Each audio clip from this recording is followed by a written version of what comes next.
Just before we start, President Gasparo cannot be with us tonight, and so I will be chairing the meeting. Do we have the call to order? Oh, roll call, excuse me. Please bear with me. Mr. Brown? Here. Mrs. Gasparo? Dr. Hall? Here. Mrs. Roop? Here. Mr. Toure? Here. Mrs. Galbraith is here. Mr. Albrecht? Here. We have the Pledge of Allegiance.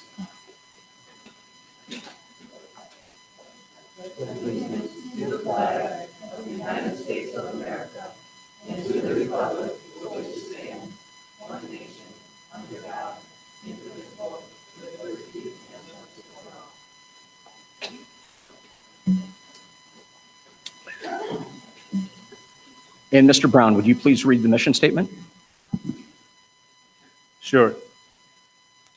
Our mission statement is to ensure that every child is challenged to reach his or her full potential academically, socially, and emotionally as they grow and develop into thoughtful, productive, and contributing members of society.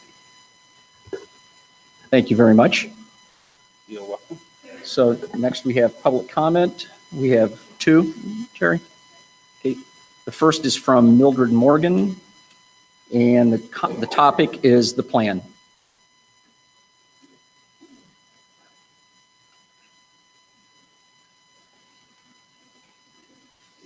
Hello, everybody. Thank you for receiving me. I'm really disturbed.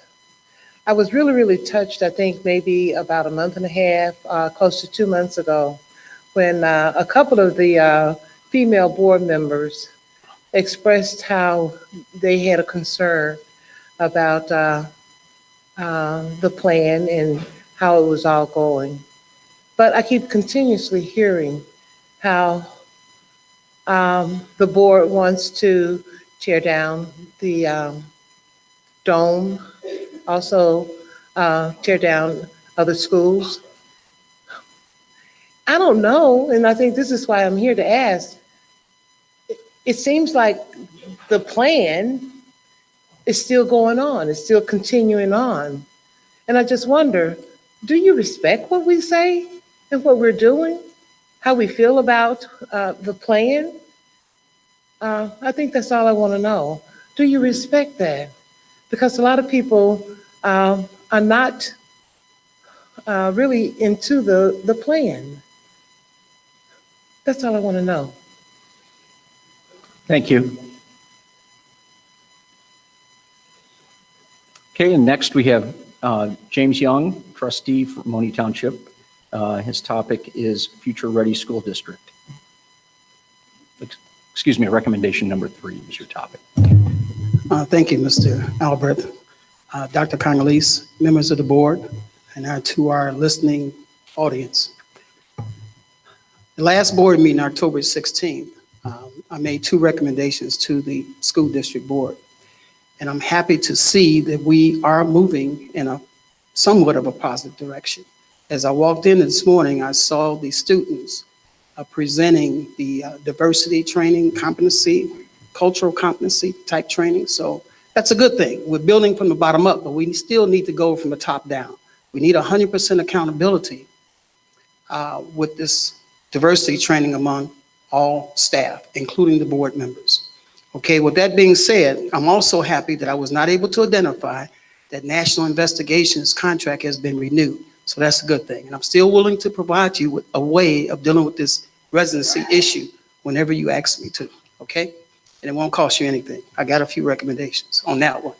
So unfortunately, the supervisor, Donna Detburn, was not able to be here tonight to read this resolution that was adopted by Monee Township government on October 18th. So she assigned me to do it. And it's resolution number 003-18. Whereas Crete Monee School District 201U has proposed a restructuring plan which would close Coretta Scott King Magnet School and Talala Elementary School. And whereas Coretta Scott King Magnet School and Talala Elementary School are in Monee Township, as well as Crete Monee Middle School and Monee Elementary. And whereas the proposed method to pay for the building is through restructuring bonds, which with interest will cost the taxpayers of Crete Monee School District 201U on the proposed $84.5 million increase, an approximate total of 156 to 185 million without going to referendum. That's only an estimate, Mr. Sherman. And whereas the resulting property tax increase each Monee Township taxpayer would be responsible for will increase greatly, and whereas the school district restructuring plan would prove devastating for the Monee Township communities of University Park and Park Forest due to loss of community schools and extra taxes, and also to the Monee Village residents due to higher taxes. And whereas closing 2 community schools will have an adverse effect on Monee Township's ability to attract new residents. And whereas the restructuring plan requires Monee Township businesses to contribute to a plan that does not invest in the Monee Township communities, therefore be it resolved that as of October 18, 2018, the Monee Township Board of Trustees does disapprove of the Crete Monee School District's restructuring plan as presented to date, and does urge the Crete Monee School District 201U to put the question on a referendum and to work towards a more equitable and community-friendly strategy that will benefit children and families in Monee Township. Resolution passed October 18, 2018. Donna T. Detborn, Monee Township Supervisor. Bobby Lathan, Senior, Monee Township Clerk. Also like to add that Ms. Detborn is a former school board member. Thank you. Thank you very much.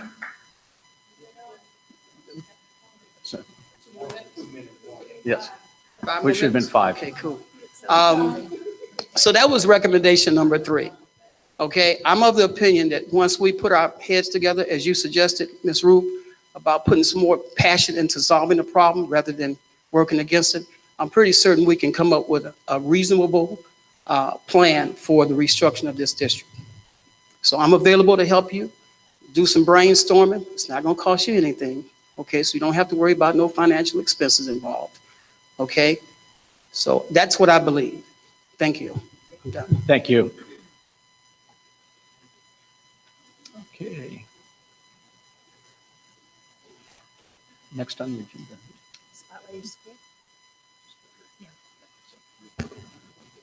This evening, we have our Spotlight School, and it's going to be Crete Monee Middle School, so welcome. You have some good things to share with us tonight? I do. Good evening. First of all, thank you all for coming here this evening. I know we're a little out of the way, but we're glad to see you all here. We're happy to have everybody with us. So I'm Kokona Christos. I'm the principal here at Crete Monee Middle School, and I'm very excited to talk to you this evening very quickly about a recent visit that we had from a sister school. We're calling it a sister school from China. They spent 2 days with us, October 2nd and 3rd, and we were very lucky in that Mr. Yu, who teaches Mandarin at our high school, approached us in September and asked us for a little bit of a problem-solving conversation to try to figure out how we can connect with the students he already had coming over here to visit. And these were junior high kids from this province is Hangzhou in China. It's in the eastern coast of China, a little bit south of Beijing. And there was about 25 kids who came with 5 of their adults. They spent 2 days with us. They went to classes with student ambassadors. The kids' English was not what we anticipated, but because we have Chromebooks everywhere, the students were pretty quick at using the translate feature, and they were able to communicate with each other and with the teachers in the classes using the Google Translate feature. Am I done? Are you timing me? I thought I had 3 minutes. All right. I'm almost done anyway, Nat. They spent 2 days really learning and entrenching themselves in our work, what we do here. And because we're an IB candidate school, the idea of being globally minded is a very important component. And so our students had the benefit of really kind of trying to reach out and talking to students who were not unlike them in many ways and respects. They have the same activities, same ideas. They like certain foods, as well as our students do. And so it was a very unique experience for our students. And the staff that was here, they presented us with some beautiful gifts. And there's a photo album that will be posted on our website. It has just photos of all of this gone on for the last couple of, it should have gone up today. But All in all, a great time was had. Lots of memories were made. The student ambassadors that really helped to take the children around talked a lot about how they felt like things were different but the same. So, I mean, it was a unique experience for the kids who were able to tour around with them. And for our staff, they were very excited to be able to have students who were, different, unique kids that came into their environment. So it was very interesting to hear from them how different things are done in China in education versus what we do here. The kids were talking about our math. They were like, your math is easy. And they were in our geometry classes. So, but their junior high method is very different. They had ninth graders as well, so joining us. So there was 7th, 8th, and 9th graders from there that came here. So their junior high is a little different. So that's the good news from Crete Monee Middle School. And thank you for your time, everyone. Thanks for being here. Thank you.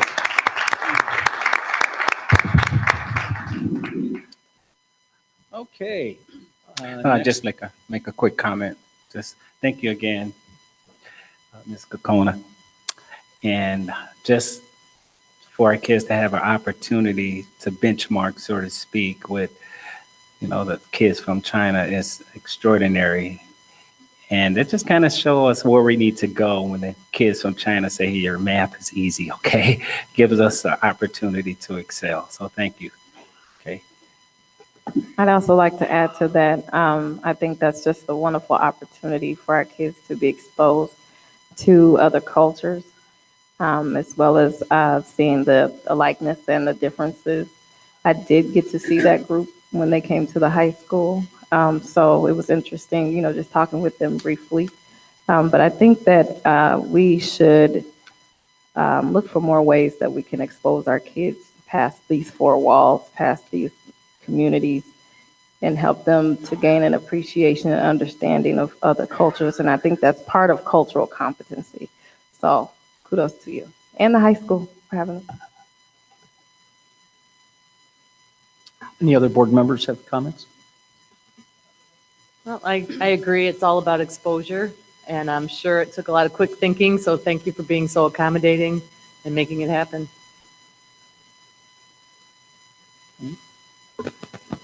Okay. So part of our celebrations are also taking an opportunity to highlight a few other pieces. So I would be remiss if I did not give a shout out to our football team. Our football team played last Saturday, Washington, and I believe the score was 35-28. So our school is now going to advance to the Final Four, so we're super proud of them.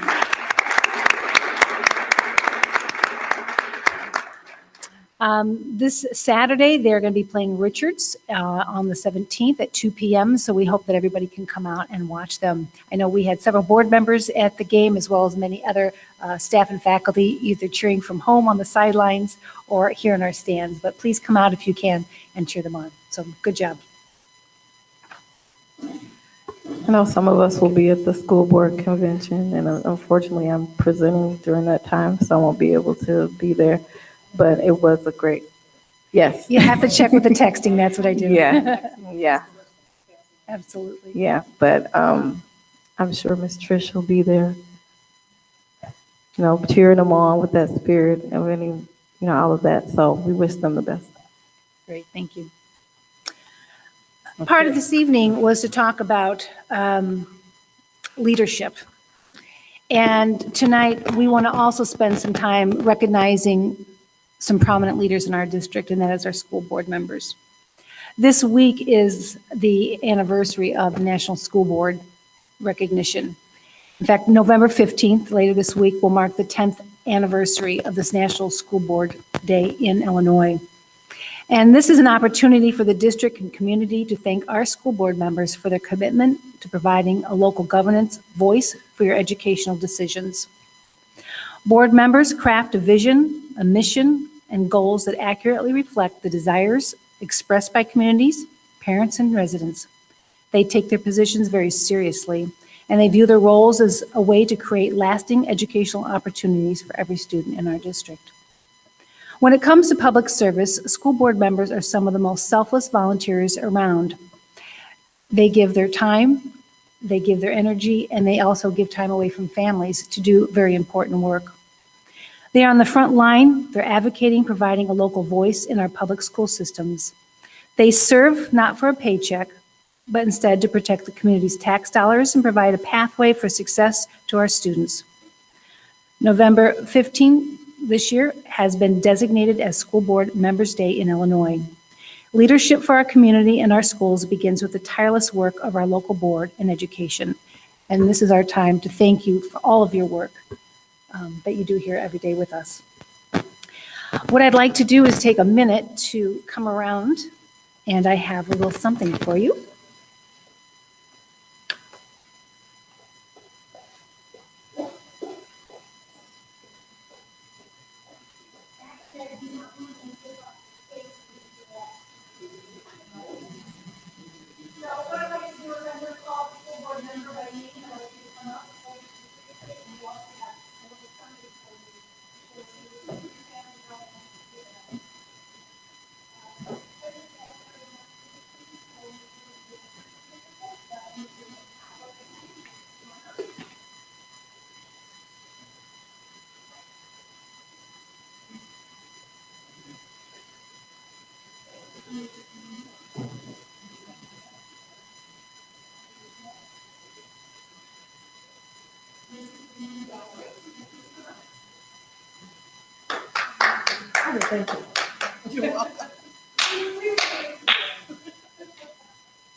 I know. They said it's really good. Yes, the most better check. Yes, and it's good. It's good. Thank you very much.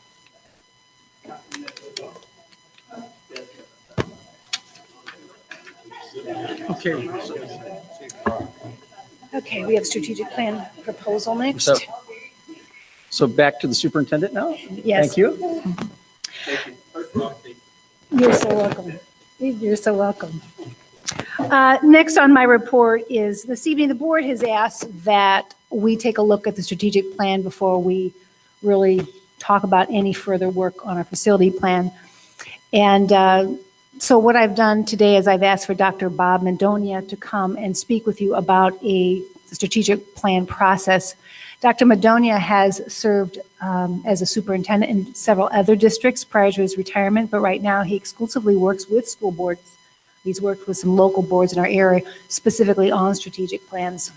So I'd like to first introduce Dr. Madonia to come up, and I'm going to turn this over to him so he can share with the board the strategic plan process for you to consider next month. Should we have her?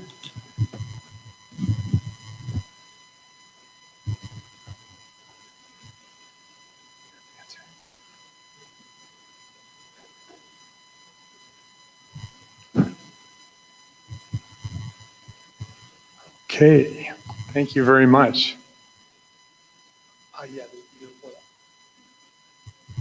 Thank you very much for inviting me here this evening to talk about strategic long-range planning. And as soon as we pull up our PowerPoint here, I will go over it with you. But while they're doing that, I would just like to share with you a little bit about some of the plans that I've done in your area. Currently, I am almost completely through the strategic plan at Homewood Flossmoor High School, District 233. That has gone very, very well. And also I did Homewood 153. I did Flossmoor 161.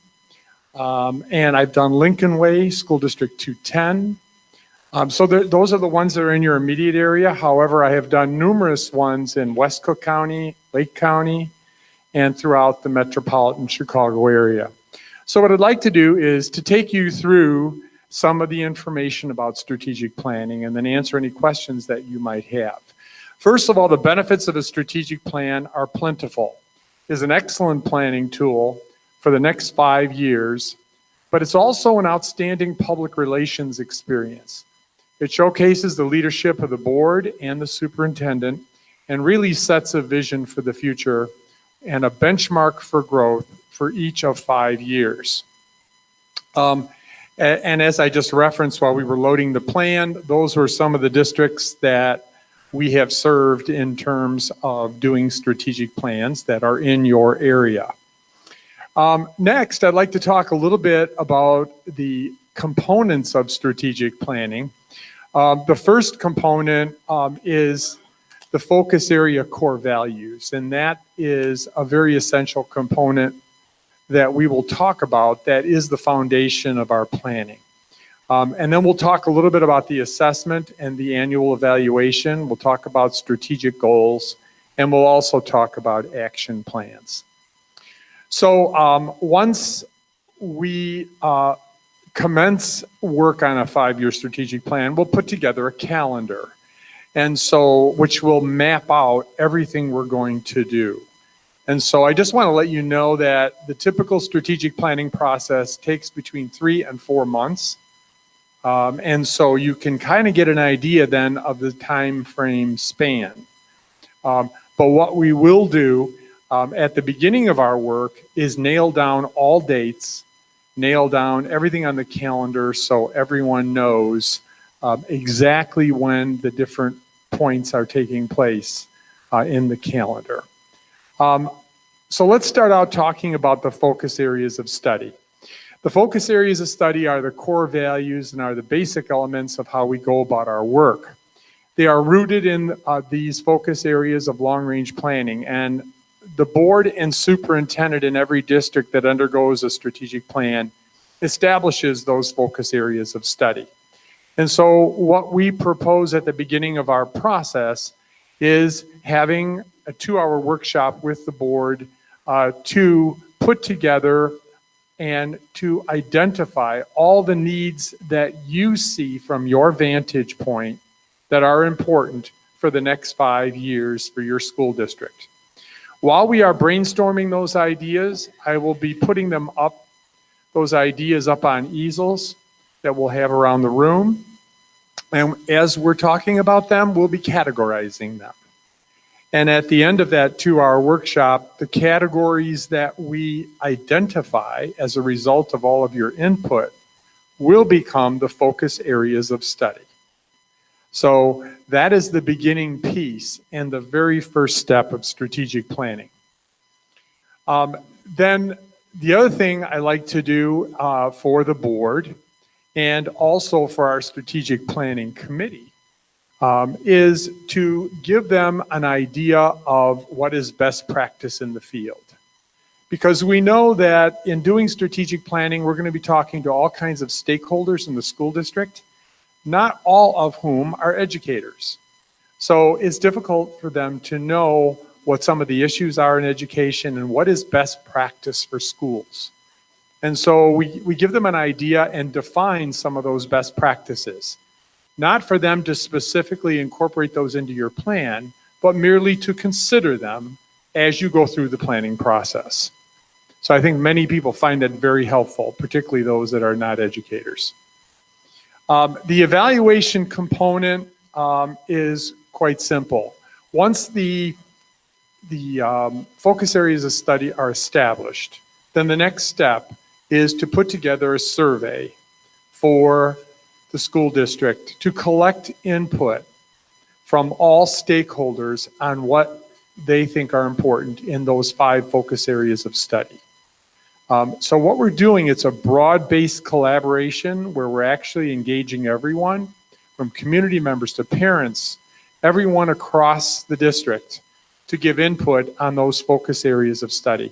We do that through the survey, and that usually is online for people to take electronically. However, we also provide paper copies in the event that we do have some residents who do not have access to the internet. And if they choose that option, we certainly offer that option. What we then do is offer taking those results and putting them into a summarization form, and they will be on the tables for our strategic long-range planning so that the strategic long-range planning committee can review stakeholder input. What exactly did they think was important? So that's another evaluation component. The other evaluation component that's built into our strategic plan, which most boards find wonderful, is the fact that we have a 12-month benchmark for outcomes. So every year I come back and meet with the strategic long-range planning committee, the administrators, and you, and we report out the progress that we've made. If there's any complaints about strategic planning, it's this. We go through all this hard work for this strategic planning, and then it sits on a shelf for 5 years and doesn't get activated. That does not happen in this type of process, because every year we do an annual review, and every 12 months we have a benchmark for outcomes and progress. So that is a piece that I think most boards truly appreciate, as do community members. Let's talk a little bit about this committee that I'm referencing. We do put together a strategic long-range planning committee. It's composed of school community members, parents, teachers, administrators, and school board members. And what we do is we put out a notice asking for people that are interested in serving on that committee. They fill out a form. They give a little bit about their backgrounds, because sometimes their backgrounds are expertise in certain one of our focus areas. So once we review those applications to be on the committee, then what we do is we assign people to focus areas on the strategic long-range planning committee. That is a very prudent way of doing it, because human nature being what it is, if you had 80 people walk into a room and you had 6 focus areas, they wouldn't necessarily gravitate to the focus areas that they have expertise in, but rather would gravitate to a table where they knew someone. That's human nature. So that's why we assign people to focus areas, to make sure that we're getting maximum expertise in the various focus areas. So the next step we do is I do a 2-hour workshop with the school board, because what we do at the strategic planning committee sessions, and there's 2 days of strategic planning, is we have the school board and the administrators be facilitators and data keepers at the local focus area table.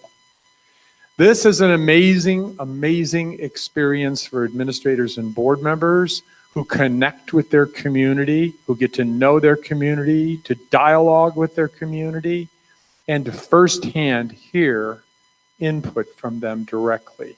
It's a wonderful thing. And so what I do is provide a 2-hour workshop for the board as part of my facilitation, explaining to and training board members and administrators about how to facilitate at that level. So in other words, how do we stay on task? How do we bring people to consensus? What do we do with someone who doesn't speak at all? What do we do with someone who is trying to control that conversation at the table? There's all strategies that I share with them to help them at that table. So that's a 2-hour session of one evening where we do that training. What we also do is do a mock trial of a focus area table at their work. And at the end of that evening, both board members and administrators are completely comfortable going into the 2 days of strategic planning. I love team logos. This is just one example. It gives vitality to the strategic planning process. Team with a district number after it. So for example, this particular one says team 233. In your case, it would say team 201U, and that acronym would stand for Together, Expecting and Achieving More. You can also have any logo or theme you would like to publicize this process as well. Let's talk a little bit about the time frame of these 2 days that I was referencing with the community committee. Typically what school districts do is they do a Friday evening from 6 until 9 p.m. And then they do a Saturday morning from 8 until noon. The process of those 2 days with the strategic planning committee is a 7-hour endeavor. And so we stay on task, we never go over, we're very respectful of people who volunteer their time. And so I assure you, in all the strategic planning I've done, we've stayed on task and we've never gone over. And this will be no exception if we do that for you too. If a Friday, Saturday time frame does not work well for you, some school districts have opted for 2 successive evenings, and that is an option as well.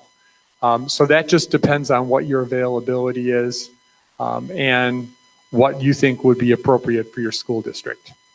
So now let's talk about the process of these 2 evenings.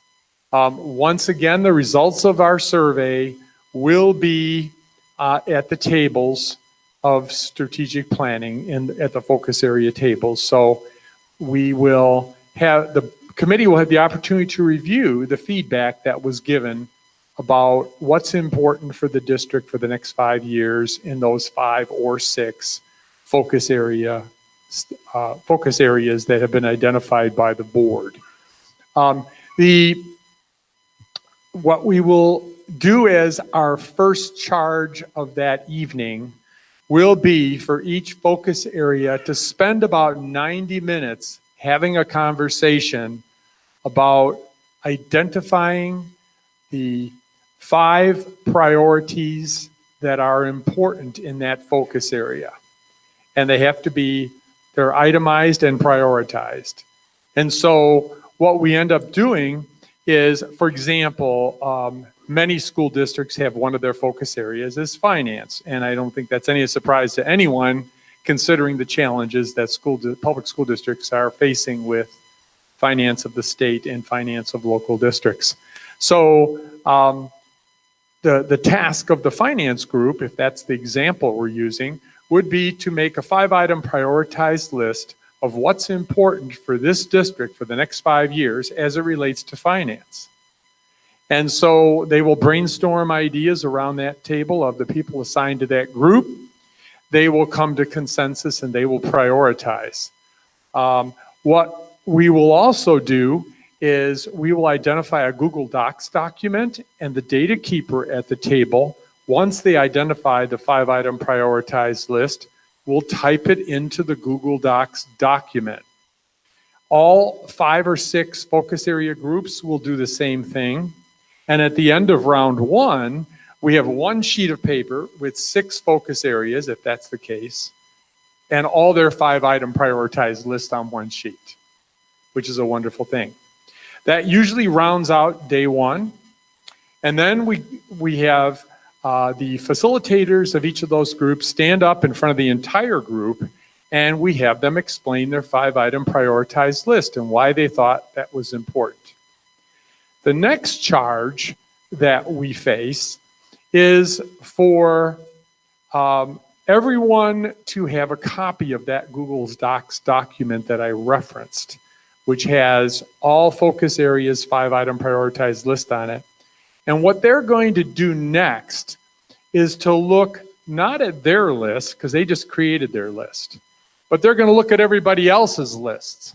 So if there are 6 focus groups, I'm making that up as an example, they're going to look at the other 5 focus areas, 5-item prioritized list. And they're going to have a conversation about whether they agree with that prioritization or whether they think it should be different. And so that conversation is going to precipitate a lot of discussion and a lot of ideas come out. And so once that's complete and we have all of the groups from their vantage point prioritize the priorities of the other groups, then we have a complete facilitation of all groups together as one. And so to give you an example and to reference the finance group, because that was the sample one that I used at the beginning of my discussion, we will have, let's say there are 6 focus areas, we'll have the 5 spokespersons of the other focus areas go up to the finance easel and to the finance group. And they're going to put next to their easel how they viewed their order. So obviously the finance group had 1, 2, 3, 4, 5. The next group may go up there and go, I don't think so. I think it's 5, 4, 3, 2, 1. And they'll say, well, why do you think that? And then they'll give some reasoning. And then I'll turn to the finance group and I'll say, now, what is your response to that? And it's so interesting. The dialogue starts and the collaboration starts and the ideas start flying. It's a beautiful thing to see. Sometimes the finance group will say, gee, that topic, that item, that suggestion never even came up at our table. What a great idea. And then we note that. So that is done for every group.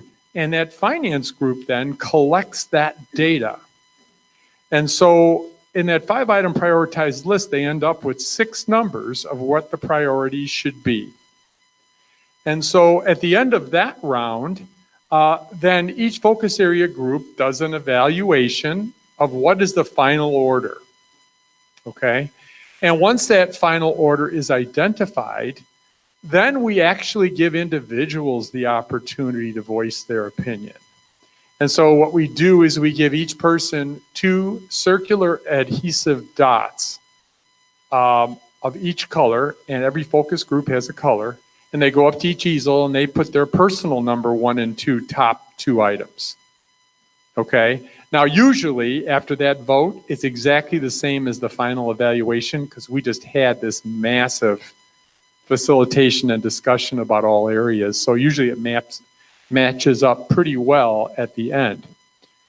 The next charge is for the administrative team who have to deliver progress on the goals to identify the action plans. And that follows the 2 days of planning with the Strategic Long Range Planning Committee. And the administrative team will put together action plans to address those goals. Once that's complete, then you have the option of me putting into a base template brochure for you, which will have the top 2 goals in each focus area and the action plans in each of those goals. And then it gets presented to the board after that as a recommendation. And throughout this whole process, we always tell everyone that this is going to be a recommendation to the board, because the board is the ultimate authority and they have to approve the final document.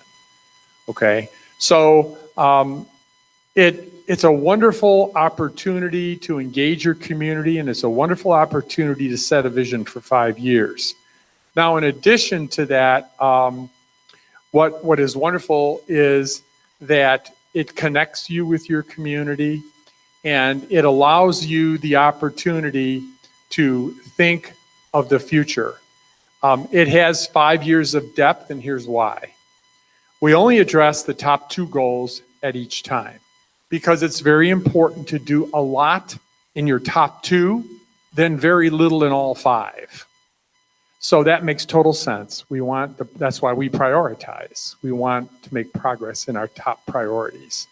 But at our annual review, we assess the progress that's made when we report the outcomes. And if we've achieved a goal, then we move up the next one, because we have depth, because we have a 5-item list. We have prioritization. So we continually keep it active and alive by our yearly evaluation and outcomes report with the committee. And then as we achieve those goals, we move up the next one and the next one and the next one. And that's why the 5-item prioritized list, which evolve into the goal, has enough depth to get us through our 5 years. So that gives you a little bit of an idea about the process. It's very engaging, and it's not only an excellent planning tool, but it also is an excellent public relations tool. So what I have done is I've given the board a proposal for services. On that proposal, I am very pleased to say, and one thing that I pride myself on is making the proposal fit your needs. I am not an advocate of giving you one proposal where you have to purchase everything. It should be like Burger King, have it your way. So you pick and choose what options you want. There's a base service that's involved, and you'll see that on the proposal. And then there's a series of options that you can purchase if you want to add that to it. If you don't want those options, that's fine too. So it is very much directed towards your specific needs. Some districts choose some options, some choose others, some don't choose any options at all, only choose the base format. So I just wanted to open it up now to any questions that you might have about the process. I know it is very involved, as you can see from my description, but once you go through it, you will see what a wonderful experience that it is. And I have to tell you that after those 2 days of planning with the Strategic Long Range Planning Committee, that group is so excited about what they have done and have such ownership and commitment to the district that they walk out of that room extremely excited about your school district and where we're going. And I have to tell you, I have yet to have one of those 2 evenings or Friday, Saturday, depending on what you choose, that have not just been 100% success. We do an evaluation at the end, and the comments are a wonderful thing to actually read. So let me open it up to any questions that you might have or any clarifications that I can give you. I have a couple of questions. Sure. I don't know if you skipped over them because they weren't showing up on your version. Okay. But I'm looking at the version provided to the board, Yes. the PowerPoint. So the mission statement and vision statement redevelopment, you have here optional. That's correct. So, and I'm looking at the list of costs. So in order for us to redevelop those, that would be an additional cost? That's correct. Because some school districts want to keep their mission vision, they don't want that changed. Mm-hmm. So that's why I leave that as an option, because no sense paying for something you don't potentially need. And so what would that entail? What that would entail, if you chose to have a revision of your mission and vision would be a meeting with the board for 2 hours to go over And this verbiage. is an additional to the outlined strategic That's correct. Yes, it consulting is. services. Okay. Yes, it is. Yes, it is. So I'm sorry, go ahead. No, go ahead. You said it would entail, It would with the entail a board. meeting with the board. It's usually about 2 hours. I'll collect some input from you in the beginning, and we will go through steps to either create a new one or revise the old one, whatever your needs are. But that will be a 2-hour board meeting or workshop. and that would be for both mission and vision. That's correct. Okay. And then also you have stakeholder group as optional Yes, as well. And I see that's an additional cost. that's correct. Some districts opt in addition to the survey, because the survey will touch all stakeholder groups. But some districts opt to have stakeholder meetings, which I would facilitate to collect input on the strategic plan. Now, since you just had stakeholder meetings just recently, I don't know if that's something you're interested in or not, but it's always an option. And how long would those be? Those are an hour Timeframe. each, and then I have to develop a report for each one of them.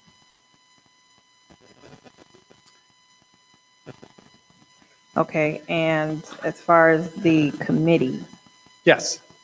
how many people would you recommend? Okay, good question. Typically, committees are about anywhere from 50 to 75 people, but they have gone as high, I've had them as high as 115, and I've had them as low as 40. So the average is right in that range.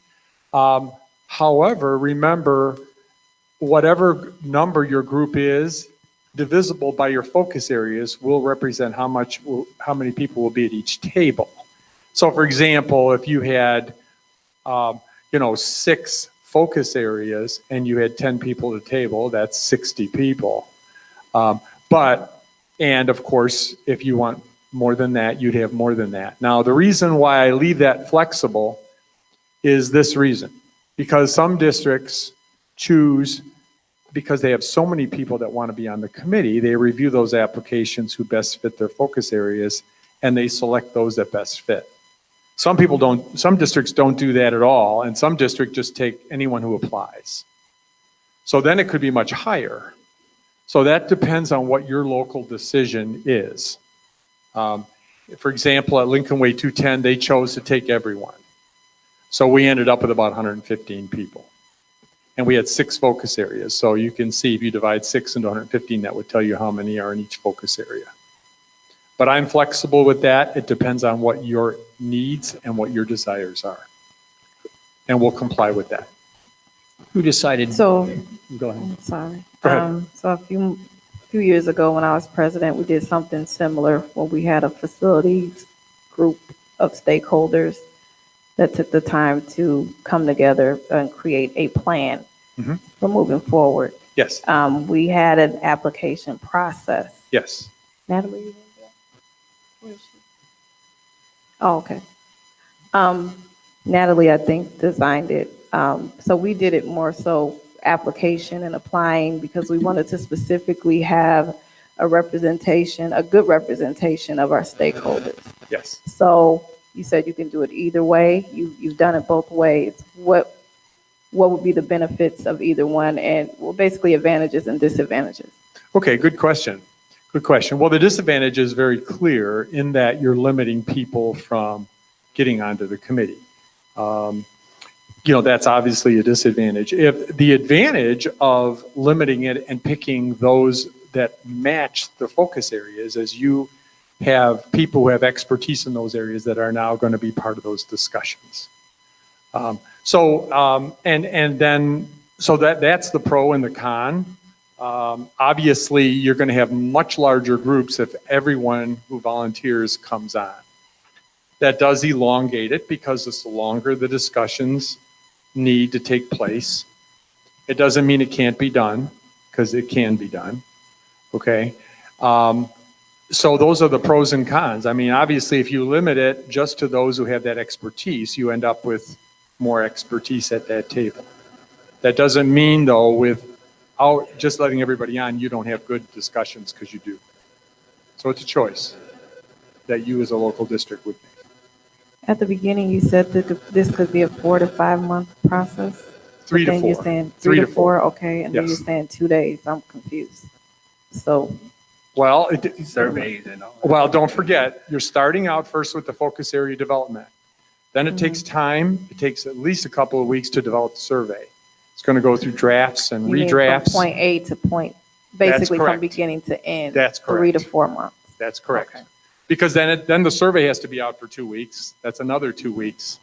So you can see how that, unfolds into a longer time frame. But from beginning to end, it's 3 to 4 months.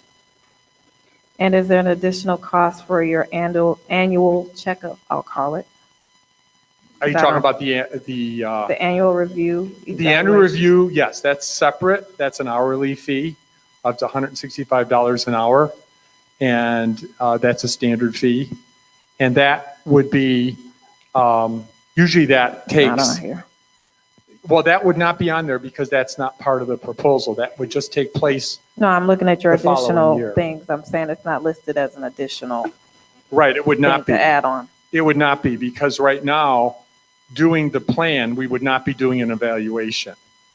In 12 months, that would be something that would become an option you would select. And it's an hourly rate, and I think the hourly rate is listed in there. So Where do you see it? it should be at the bottom of page 2. There should be an hourly rate. All other services. Yeah, all other services are at flat rate. Right, that says 175 an hour. That says any additional services needed outside of the above package will be billed at 175. Correct. That's correct. You just told me 165. So Well, which one? It's 175. I'm sorry, I misspoke. Thank you. Okay. Anyone else? Excuse me, I have a couple of questions here. Yes. Make sure I pronounce your name right, Dr. Madonia. Madonia. That's correct. Okay. You had kind of oversaw a workshop that the board embarked upon a couple weeks back, I right? did. And do we have a resume, Dr. Condoleezza? Do we have a resume of Dr. Madonia? If you could, please. I could certainly forward that to you. Okay. I'm just a little troubled that you kind of oversaw the workshop. Yes. And in my opinion, we struggled a little bit, Okay. that we should not have started here in the first place, presenting a strategy and not doing what we did at the workshop. So, and I kind of heard that a little bit in your presentation tonight, that you would do what the board asked you to do. And I believe as a consultant to be hired potentially by the board, and I heard you say it today about, should we embark upon a new vision and a mission statement? Correct. You said at the board's pleasure. You know, we're struggling trying to gather all the pieces of the puzzle to get, to make this happen, to embark upon this big, massive plan. Yes. So we need guidance. Correct. And we may not know if we have the right mission statement or vision statement. So I think it behooves you to kind of tell us that, as Okay. opposed to we telling you. Okay, I think you have an excellent point, Mr. Brown, but let me make that clear. I have no problem reviewing any school district's mission and vision and giving you a recommendation, but it's really inappropriate for me as a consultant to tell you, you should do this. I think that has to be in your Not saying arena. should, but a recommendation, or maybe No, yeah, I look can at do this, that. I as can do opposed that. to being on the sideline and being silent. Well, and the reason I'm silent on that very simply is because many school districts have made that decision that they don't want their mission and vision changed. And so we work around their existing document. Okay, that could very well be the case. And I do challenge the board to not invent the total will here. Our core competencies, the district core values, not Correct. competencies, but the core values are, in my opinion, pretty tight. We Right, just don't follow our values as stated in our district. right. Our mission statement is pretty tight. And our strategies, again, that's what we're trying to change. But not only that, we have many other schools out there Correct. that have their own mission statement. Mhm. And everything should line up and flow to Correct. the district mission statement. Correct. And I'm not sure if that's happening. Okay. So I think that lends itself to part of this conversation, in my opinion. Okay. So this is the first time I'm seeing this. It's information only. It Right. would have been nice to get this before the meeting. So, But I guess I just want to make it clear, don't misconstrue that silence to mean that we would not be able to provide that service. All that means is that you have to tell me what you're comfortable with your existing mission and vision. If you tell me, Bob, review it and give me a recommendation, I'll do it. If you tell me, no, we like the way it is, and some districts tell me that, then I don't touch it. If you tell me, no, it has to be completely recreated, then I do that. So it's totally and completely to service the needs of this board. So don't construe silence to mean that. Anything you want, you will but receive. again, our mission statement, our vision, what we're looking to accomplish over Yes. time, Yes, and our mission statement is what we are in business for, what we're trying to Correct. achieve now. that's correct. Okay, so those are two components that's imperative that we have tight before we even embark upon our strategies. Correct. That's correct. Okay. Yeah, that was one of the questions about, this is your second time in front of us. And I Yes. had the question that was already answered, and I got this about being paid. Yes. That's all I have. Thank you. Okay. Any other I questions? have one question. Yes. In order to get the community, right now, it's very hard to get the word out. Not everybody uses social media. Correct. So how do we get the word out to all four of our communities and to reach the people who might have some of the expertise in the areas that you want to address? How do you get the word out to them so that everybody knows what's going on? And then if we have to, we do look at how many people. I would rather have too many people than not enough people, Correct. especially in each one of those areas. So Correct. how do you suggest we get that word out there?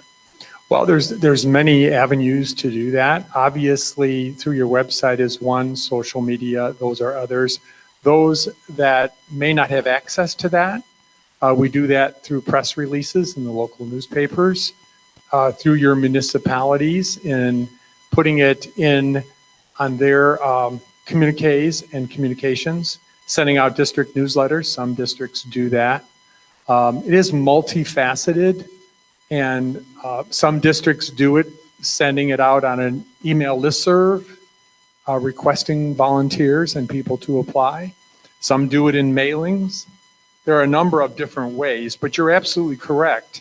Not everyone does social media or even going on the web to view that information. So you have to have many ways of distributing that request. Because we do have a lot of people who no longer have children in the district, but are certainly a huge asset Correct. to the district. Right.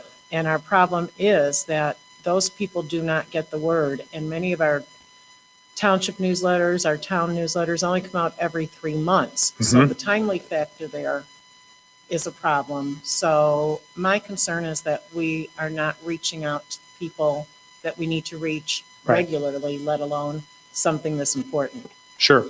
So then that would be directed to Dr. Coglanese. That, yeah. Oh, Right. They also do it on cable TV too. Local cable TV sometimes has postings, and that could be posted there. So there are a number of ways to reach them in different communication streams. But you bring up an excellent point.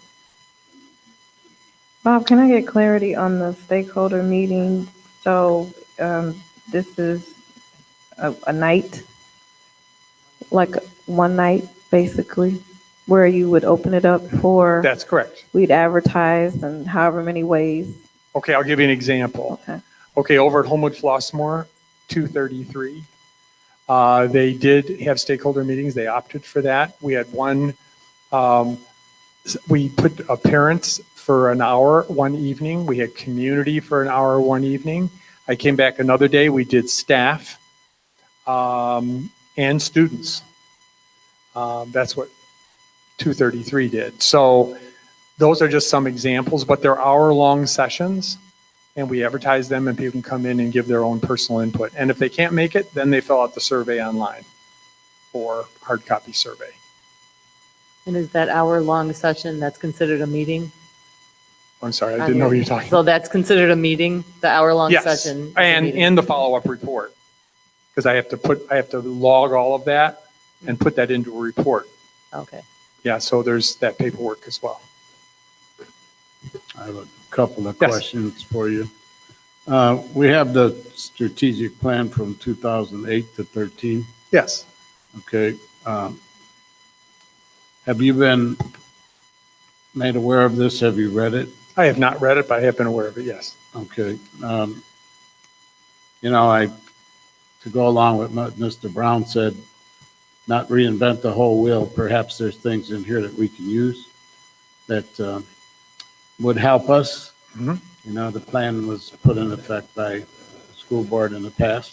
Yes. So I would like you to review that if we decide to hire you and see what's of value here and what's not of value, Of course. in your opinion. Of course. And I have another question. Do you do this all yourself? Do you have helpers that come in? If you got 100 people, are you doing this all by yourself? Yes, I've always done it by myself. Okay. Then I'm going to give you this cape. I have, this is probably close to my 40th strategic plan. Okay. So I can tell you how many times I've done this. It's numerous and they're all successful. I can show you evaluations on all of them, Okay. and they're knock it out of the park. Well, another thing that I would like to address, and this is strictly to the Board of Education. We got just a few months to go here, and we're going to come into an election with 4 board members. If we're going to do this, I would recommend that you wait until the new board is in place, because I would hate to see this go through 4 months with the current people and some new faces pop up here and they don't like it and want to change the whole thing or bring you back in and cost more money. So I would say, we've been without a plan since 2013. Mhm. So now it's 2018. That's not true. Renewed it. Well, if we have another one, I haven't seen it. This No, this one was revised, this one was revised. and that's when we created the new mission statement. Okay, well, anyway, that would be my recommendation to the board, to wait and do it once, and you got people for 2 solid years minimum, and then you can set it up and go from there. And you get through the cold months and you get more participation from the audience. You get people to come in here and come to the meetings. In the dead of winter, I just don't see that as an opportune time to be doing this. So that's just my opinion, and I'm only one of 7. So thank you. You're welcome. Any other questions? Yes. Not so much a question. I think we can take this up at the next committee, the whole meeting in December, and decide how to move forward. My comment would just be, I think it's great. I think we, as a board, we need to engage in this activity. My caution is, we've gone to the community many times over the past, you name the number of years, for input. And if we're going to do this, I think we have to really make sure we as a board have the commitment to accept that, engage it, because too often we've solicited input and then the community sees nothing happen with it. So it's just a comment I have. Okay. And I don't think we need to wait. We've done enough waiting. And who knows what will happen. Like Mike, you say all the time, we don't have a crystal ball. We don't know what the future is going to hold. We don't know if there's a new board coming or whatever. We don't know if it is a new board, if they're going to change what we've done. And I think we've just been dragging our feet on this way too long. And it needs to happen. Yeah, in my opinion, I think if we do it well, if we do it the right way, that it doesn't matter if an election is coming up because it would really just help the new people coming on. And for me personally, if we had a strong direction and that you had all this available to you right when you came on, I think that would be more helpful than waiting, or you're just going to keep pushing it down the road. Okay. It's just my Well, can we add this as an agenda item for the committee of the whole and then bring it perhaps back as an agenda or action item for next month? Okay, okay. And I can give you sample brochures from other districts to get an idea what it looks That'd be like. I great. can do that and they can send it to you electronically. I would also hope that the Board of Education, if that's the general feeling, that they don't want to kick the can down the road. They do the same thing when we talk about the next item, which is the sixth grade center. Okay. So, I didn't hear that question. What was? I said it, there was comments made about, let's do it now and let's not wait for the new board in a few months. We've waited too long, and I would say we've done the same thing with the sixth grade center. We've waited way too long, and postponing it more and more is not getting it done. So we're going to use that same logic. Let's continue the logic all the way through. Thank you. Okay, is there anything else? I just would like to say again, just kind of echo some of the remarks from my colleagues here. No organization that I know of that have oversight of monetary values in excess of $90 million does not have clear directions and clear goals and where they want to go. And we are kind of, in my opinion, limbo at this point. And yes, in fact, a new board could change. It happens all the time. When I came on the board almost 8 years ago, that 2008, 2013 strategies were in place, and we followed those strategies best we could. So for Dr. Connollyse to be in the position that she's in, or whoever's going to be in her position, I think it does that seat a disjustice for not having clear directions all the time. It's my opinion. Okay, can we move on to, Do I get a chance? oh, I thought you'd already asked your question. Thank you. Certainly, Jeanine. I agree. I think that I've been on the board for almost 4 years. We have not had a direction. And I think that's part of our problem is that we don't know where we're going. We're scattered. And I think we do need something in place that guides us. I think, and I agree with Cheryl, it's very helpful if you're just coming on the board. You have a lot to learn to begin with. So if you have this in place and people can help guide you as a new person, I think it would make a huge difference. So I agree that we need to go forward with it.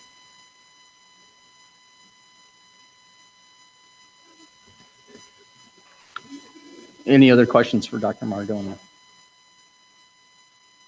Okay, if not. I would like to say if we're going to put this for committee of the whole, and I'm with Mr. Brown, I'm just saying this tonight, this should be transparent to the public on what's being proposed. So let's make sure we do that.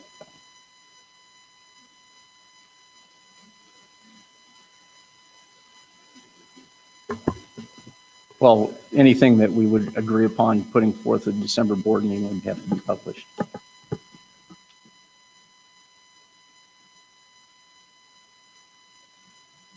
Is that satisfactory? I think Dr. Hall was saying that a lot of times we would come to a committee as a whole and have a topic with the attachments presented to us at that meeting, and the public may not have access to those documents.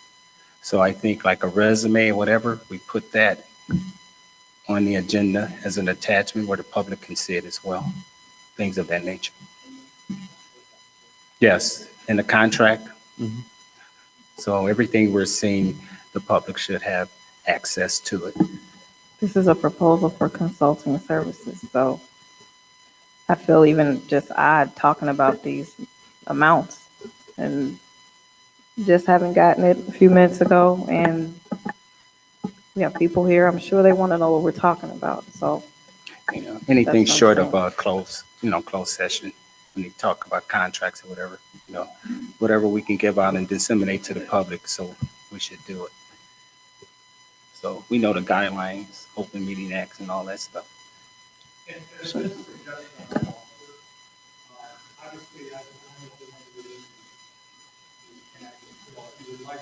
Correction, have we interviewed you yet? This is an interview? Oh, okay.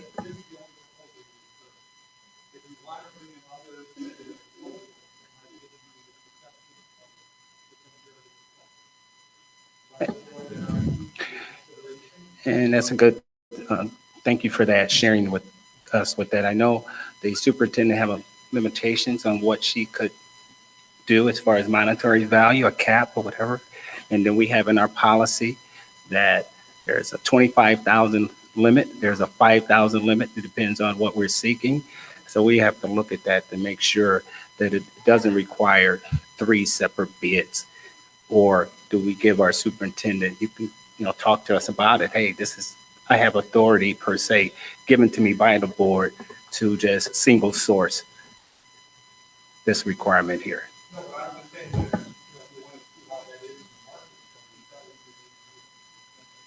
Well, you say you are 40 for 40? Is that what you're saying? Is that what you said? Well, you said close to maybe 39. You said you have presented close to 40 strategies, and all of them has been a success. Those are your words. And all of them has been a success. Why should we go to anybody more?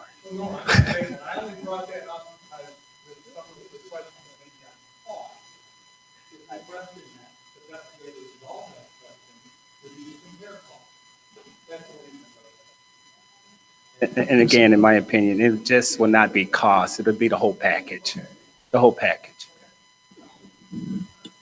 So Dr. Cogolese, can we post the information we've been provided tonight plus the additional information on our website prior to the committee, the whole meeting?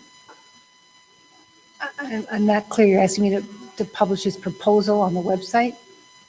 I assume that seems to be a request from board. And just the regular 48 hours before, post the agenda Well, prior to the typically meeting. what we would have What is done, available to the board for the committee of the whole meeting? any of the documents that we would have for you to consider would be available. Yeah. Without violating any, open meeting. Yeah, we can get the resume together. We'll have the other pamphlets Sure. available. This was the first glance at it, but we have the committee of the whole to review it, and we have another board meeting to discuss it. So it gives you several options to review the materials and get more Couple information. recommendations, 2 or 3. Yeah, great. Okay, thank you very much. And moving forward, we hope we would get something like this with the rest of the packet material. Yeah, we definitely don't want your record 39-1. Okay. Yeah, and if we decide to move forward with interviewing other people, we probably don't want to put it on until we get the proposals from other people, because then they'll just look at his proposal, yeah. So there's a lot of things to think through before just putting it publicly out there, Good if we're going point. to get other proposals. So if we're going to talk about this at the committee of the whole meeting, is that something the board wants to do? Do we want to look at other people? Because this is basically the last time to talk about that before the committee of the whole meeting. I would say you look at others. We do it on almost everything we do. Why would we make an exception here? I'm certainly open to that.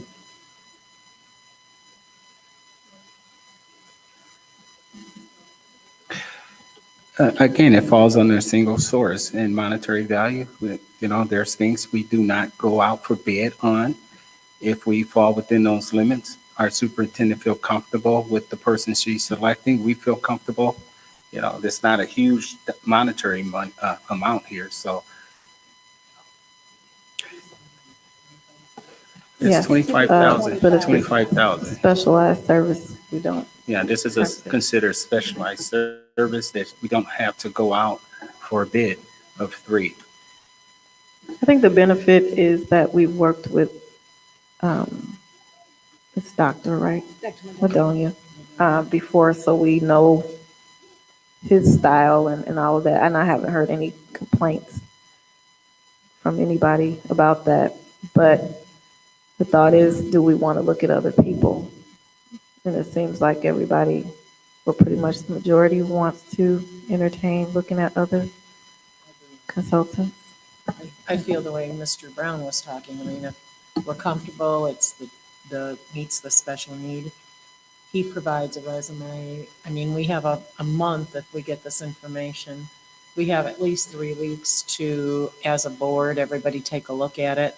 I'm comfortable if everybody else is comfortable with his track record, his resume, the prices. I mean, I don't know that the prices are out of line. I mean, I don't think we're going to find anybody cheaper. And if we find them cheaper, are they as qualified or do they go as deep as he goes? So again, we're going on, he's got references and different things. So I will do whatever the majority goes, but I'm fine with going forward with Dr. Madonia, if that's what the board chooses.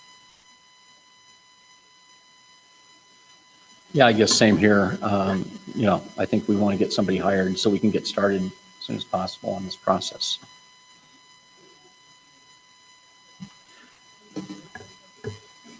So that means, That's what I was going to say. What is the direction of the board for me for the committee of the whole meeting, moving forward with Dr. Madonia? are you okay? In his All in materials? favor? Yes. Okay, I'm I okay. will provide that for I'm you. going to be the no. I think you should get bids on this and look at what other people have to offer on this service. That's my opinion on it.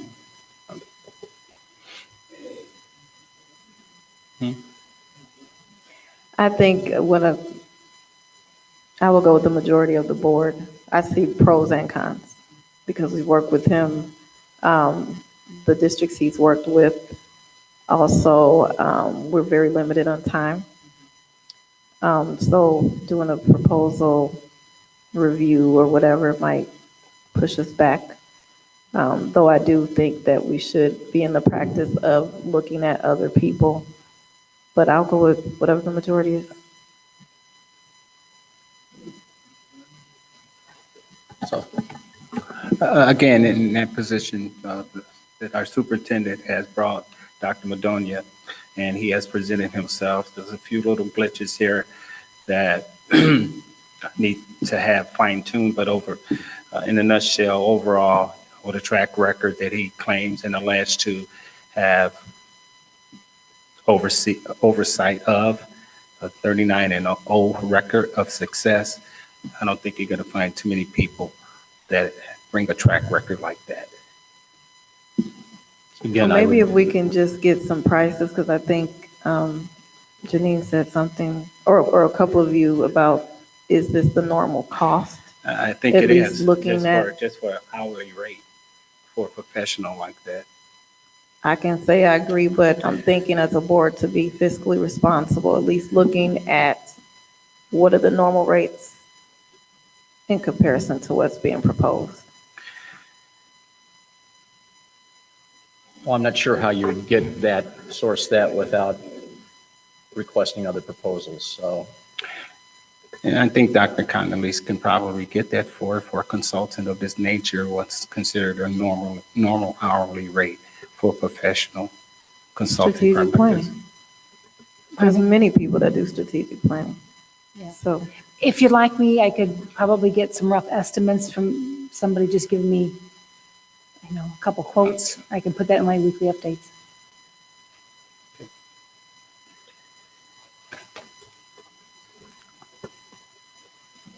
I think what I'm hearing is the majority consensus is to move forward to review this at the December committee, the whole meeting.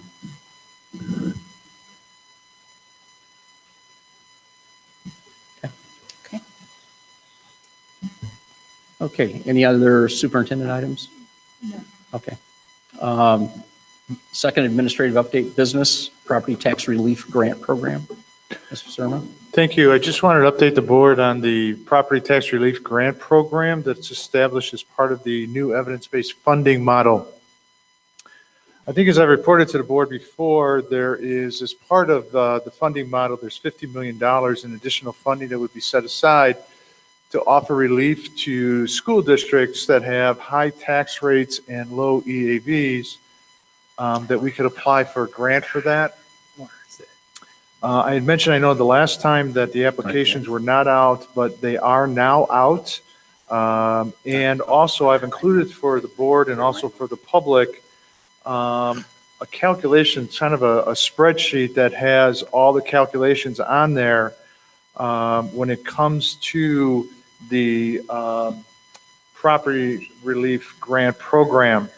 I'm going to try and go through this a little bit, not to bore anyone with this, but what happens in this whole process is the state comes up with what's called a UETR, which is a unit equivalent tax rate for every district. So they calculate that to try and put all the districts on par. Then they rank those districts with that UETR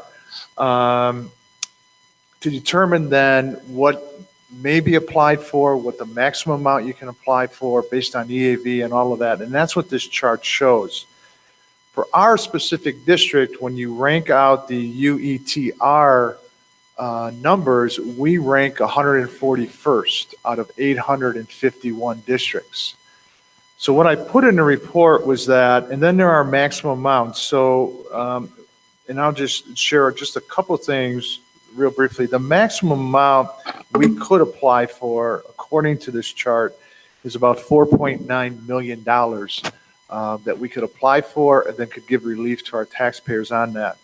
However, the relief that we would give to our taxpayers is not a one-to-one match. We could only really match, and what it says in this chart, 89% of that amount actually is what could be matched.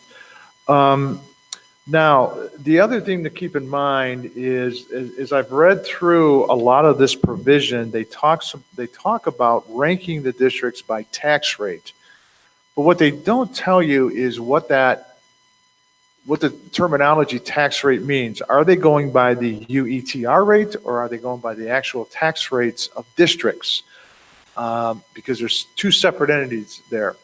When you talk about the UETR, as I said, we rank 141. But when you talk about the tax rates, we actually rank 21st. So I don't know the answer to that. I haven't been able to get the answer. However, what I will tell you is I'm going to a workshop on Monday. Representative Davis is sponsoring a workshop in his representative office. So I'm going to have to get some more information on that and to ask those questions. If we stayed at 141 and you total up the maximum amounts above us, it totals $348 million. So they only have $50 million. Right? I haven't done the calculations of us ranking 21st, but I would venture to say that that's more than $50 million also. I don't know that. When I've looked at the application process, it is not a lengthy process. It's really a one-page process. My recommendation would be that we would go ahead and apply for that anyway. I think we put our application in. I don't think there's any harm in that.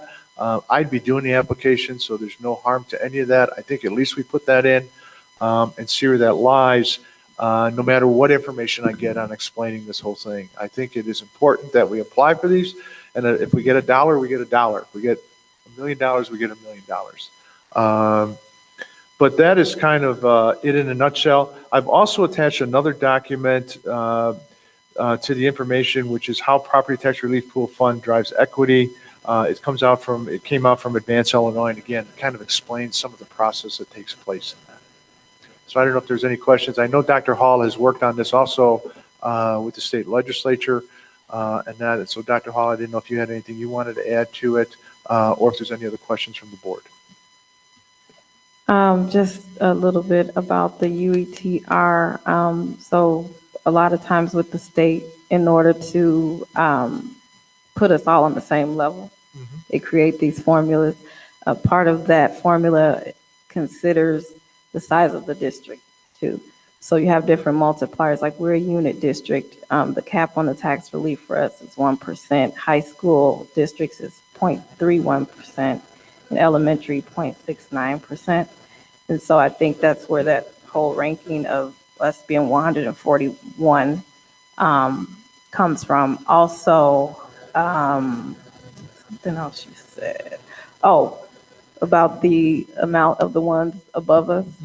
And it's basically way over what's been allocated. But if you notice, like for Crete, we're 4.9. Basically, that's the maximum possible. Yes. And so I think that would be the max, had the other districts had not applied. So I believe if we apply, probably won't be to that amount. Exactly right in that. And picking up too on what Dr. Al said too, is that we won't know what the threshold is until everybody applies. So we won't know that. What's real interesting about the chart, if you look and see what the number one school district is with the highest UETR, is Homewood Flossmoor. It just boggled my mind when I saw the list and saw who is actually above us when you kind of look at that. So it's just interesting, this whole process and that. But again, I think it's a value that we apply. I think it's a value that we apply for the maximum, and we see where the cards lay, as they say. Well, I think you got a good list of questions for Representative Davis. I do.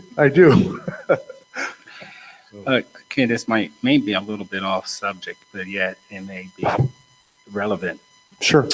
We're talking about building these new schools, so on and so forth, and I believe the reimbursement that we achieved quite a few years ago, I believe 2011, 2012, the Capital Development Fund, that was a reimbursement, and that is, in my opinion, that's carrying us to this day for our fund balance and feeding the rest of our funds items and line items, so on and so forth.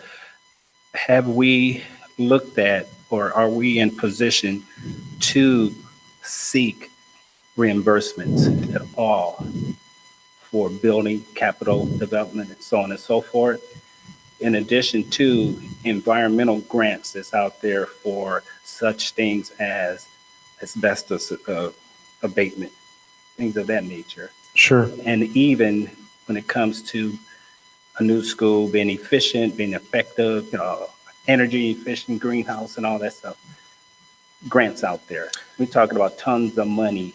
Right. And I think that there's two things too, not only grants, but also incentives. There you go. Are two.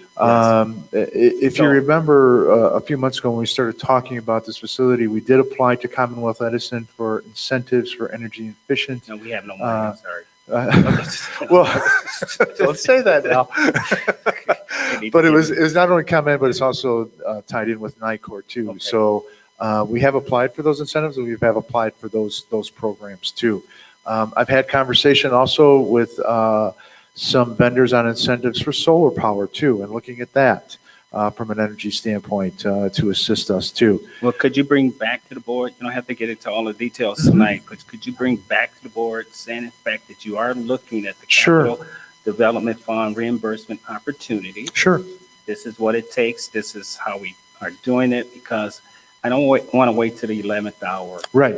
And everybody's just kind of spinning their wheels. Right. So let's have a plan. Let's say this is when we are ready to pull the trigger to make things happen. I agree. And I know you mentioned asbestos, and Keith and I have already had a discussion about talking to our vendor to assist us to see if there's any grants out there to help us if we were ever to do any asbestos abatement in that too.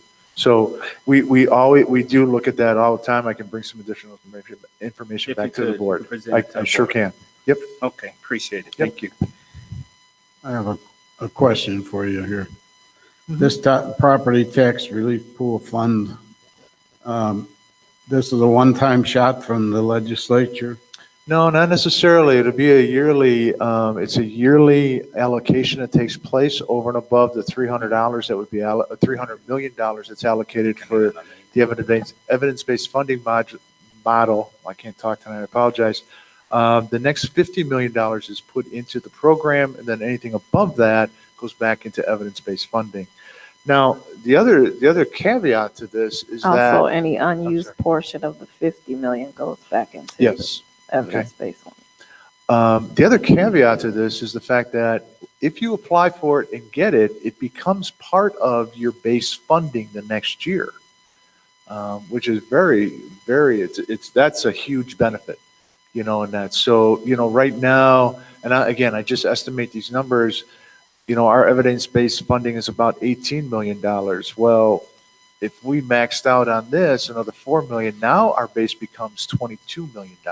So, I mean, that has a lot. And I think then, and again, I don't know this for sure, and these are some of the questions I have for Representative Davis. So I've applied for this once, and so that may slide those school districts above us down, and now we move up to try and get the grant in that. So I think there's a lot of those questions that are still a little bit unanswered that need to be asked.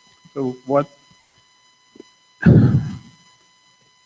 if this, this sounds like another Band-Aid on a bleeding artery to me, They're going to give you 50 million bucks, but if you look at this chart, hundreds of millions are needed to plug this hole, to stop this artery from bleeding. So the legislature in their infinite wisdom and wonderful gracious kindness put out 50 million bucks when we probably need several hundred million or $1 billion to take care of all these school districts. So,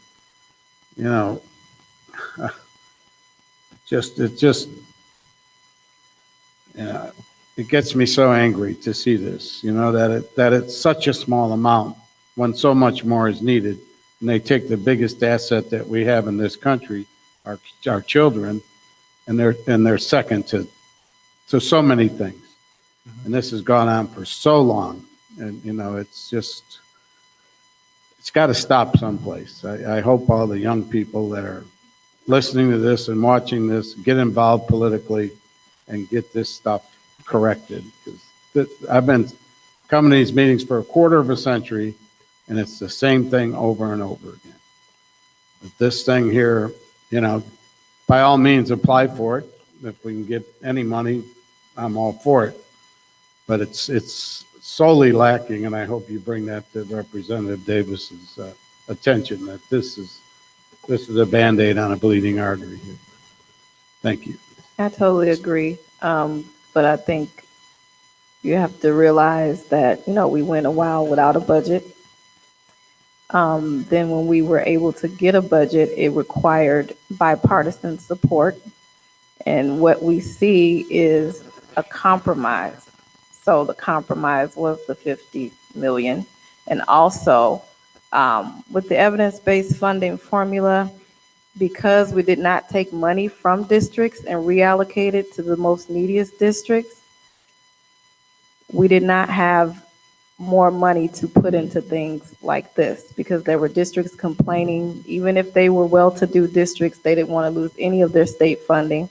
And so part of that funding formula was the hold harmless clause, which basically said no district will receive any less than what they had received in the previous school year. For 25 years, the haves have and the have-nots don't have, and Right. they ain't going to give you any because, their kids are more important than your kids are, and that's been the argument forever.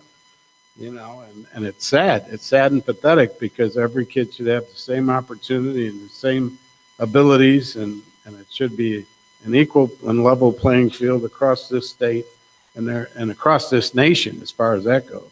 And there is no excuse for that, as far as none whatsoever in my mind that we can spend trillions and trillions overseas and we can't take care of our own children. It's a disgrace. It's a disgrace to this country.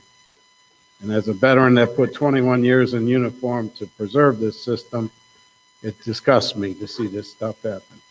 And that's just my opinion, and I've been talking about it forever. And until this country stands up and you get enough people to tell these people it's enough, and we're not going to stand for it, it's going to be like this. We're going to be begging and taking crumbs and peanuts and Band-Aids from now until forever. And these kids out here deserve better. They deserve much, much better. They're the future of this nation, whether it sounds like a cliche or not, but they're going to make this country. and they deserve every opportunity, and we're the land of plenty, and we're shortchanging our kids over and over again. So Ken, you're going to apply and you're going to bring us additional information as you get that. I am. The application Okay. deadline is January 7th, so I'll have the application way ahead of time. I'm just waiting for the meeting on Monday, and then I'll apply after that. Okay. Okay, I do have one last question for you, Ken. Yes. With the evidence-based funding this last year, I believe we got about maybe 600,000 thereabout, between 400,000 and 600,000. Last year, yes. Last year. Yes. Okay. CPI is running at 2%. 2.1%. 2.1%. And inflation is going up. CPI is going to go up eventually. I'm going to put you on the spot. If CPI goes up to 4.9%, and we are at a roughly close to a balanced budget or at a balanced budget, is it just your position to go after the full CPI from the taxpayers? My position, here's my position. My position would be to develop the budget to try and have a balanced budget. The second part of that is then to look at our reserves and see where they are at, to see if we're comfortable with our cash balances and our balances on our reserves. So we're meeting the 25% per board policy of a fund balance, We got a balanced budget. Would you go after max cap 5% or less? I would still, here's what I would do. I would still go after that. However, I would abate. I would talk about abating so that we don't leave anything on the table and so we don't hurt anything for the future. So you are in favor of abatement? Yes, I am. If the position, if the If the district is in such a situation- position, I am in full Great. agreement with abating, yes. Okay, thank you. Okay. Anything else on this item? Not district affairs, FOIA update? Good evening, everyone. For the month of October, we've had 7 FOIAs. October 001, please provide me with the survey results of our teachers of 201U regarding the plan. Please provide all comments and forms you have to support the survey. Tammy Burnham, field October 11, 10 minutes to complete. October 002, I request any emails sent to or from the email address of Cognanese with a sender or recipient of the email being Mike Einhorn, in which the sender or recipient is identified as Michael Einhorn between September 1, 2018 and present. Brianne Lithenall Weary, field October 29, 20 minutes to complete.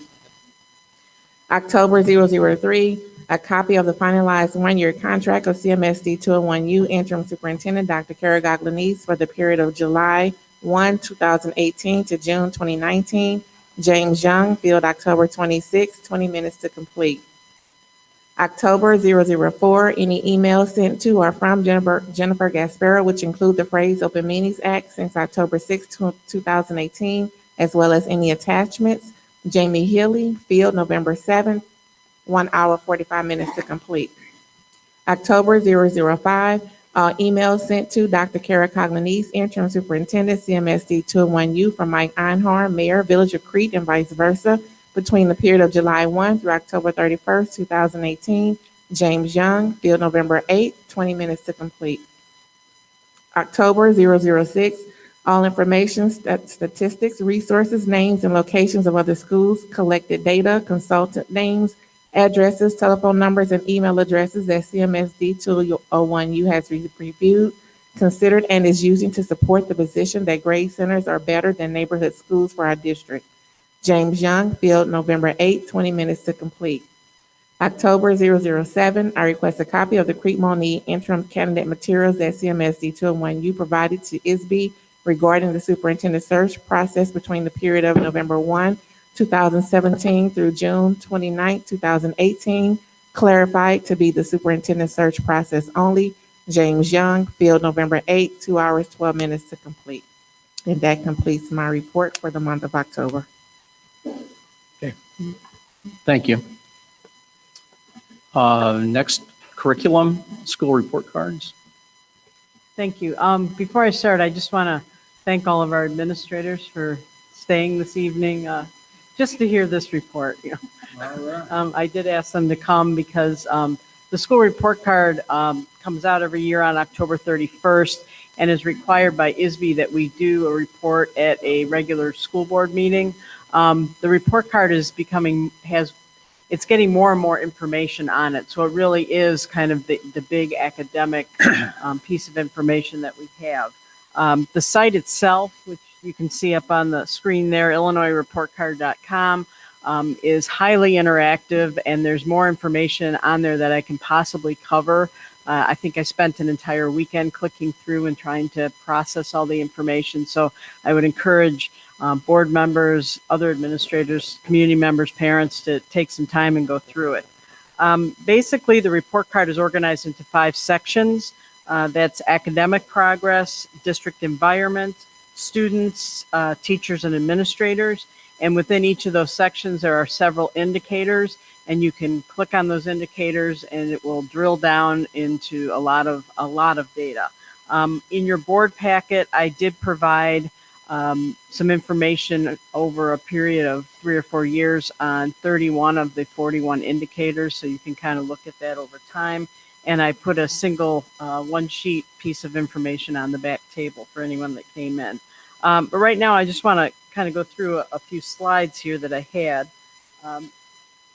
So the thing that we have up here now, it's talking about new data points that are on the report card this year.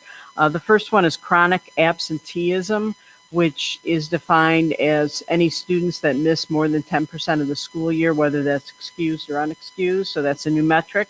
The next one is the English learner proficiency on the access test.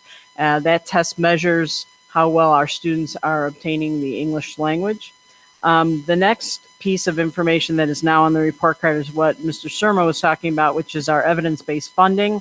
It will provide information on the adequacy target, any resources that we have, what percentage to adequacy we are as a district, which I believe right now we're at 64%.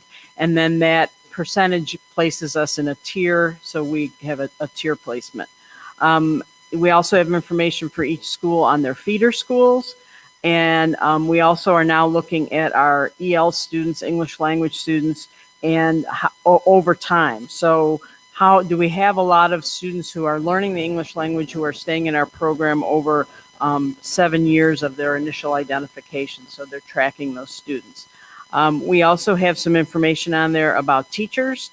How many teachers do we have that have less than 3 years of teaching experience?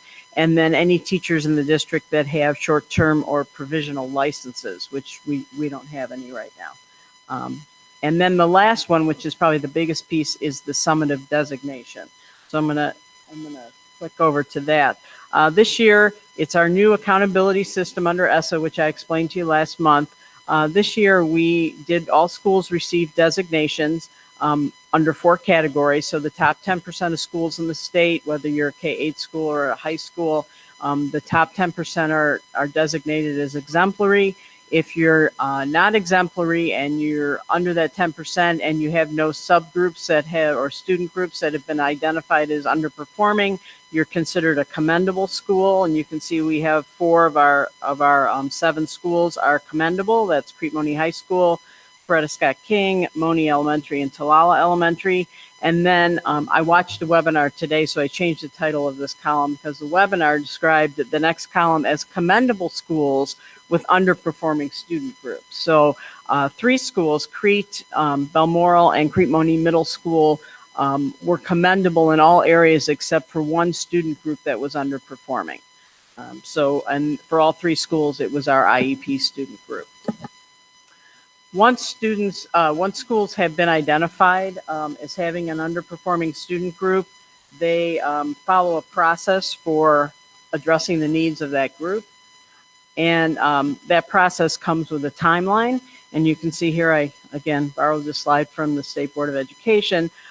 First of all, the first step is to indicate whether or not you're going to take a planning year, which is always, I think, the best thing to do. So we have filed our intention to have a planning year for those schools. And then what we are allowed Laura, to, yes. I'm sorry.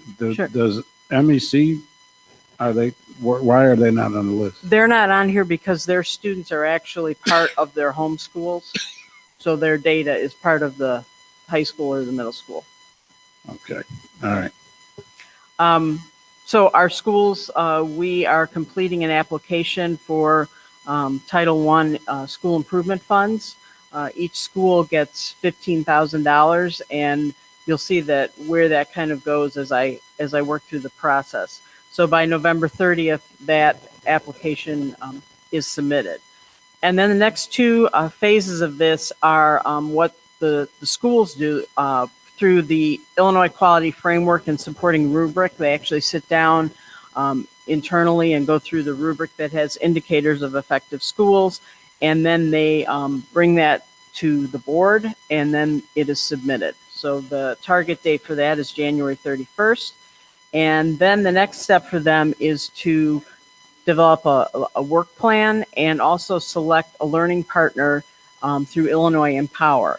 Illinois Empower is part of the State Board of Education, and they screen all of the learning partners and provide schools with a list of eligible partners.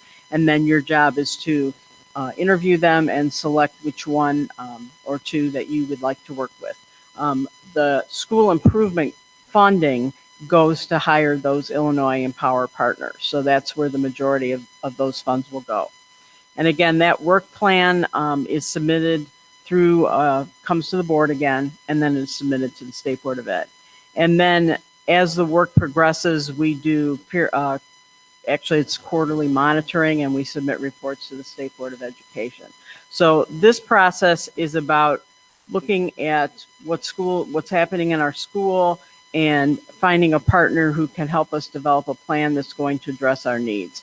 This is on top of the school-wide plans that you've approved for Title I. So they have those plans running as well. So what I did with all of this information is I just tried to condense it into some highlights and some areas of focus. For report card highlights, our district Black and Hispanic student groups exceeded the state average for ELA proficiency, so English language arts. Our low-income students also performed above the state average in that area. Our Black student group exceeded the state growth percentile, which is a new metric. Growth percentile is 50% of our ratings. So they exceeded the state average for English language arts. And Crete and Talala as schools exceeded the state growth percentile for English language arts. And then our high school graduation rate was at 95%, which is the highest graduation rate we've had since 2009.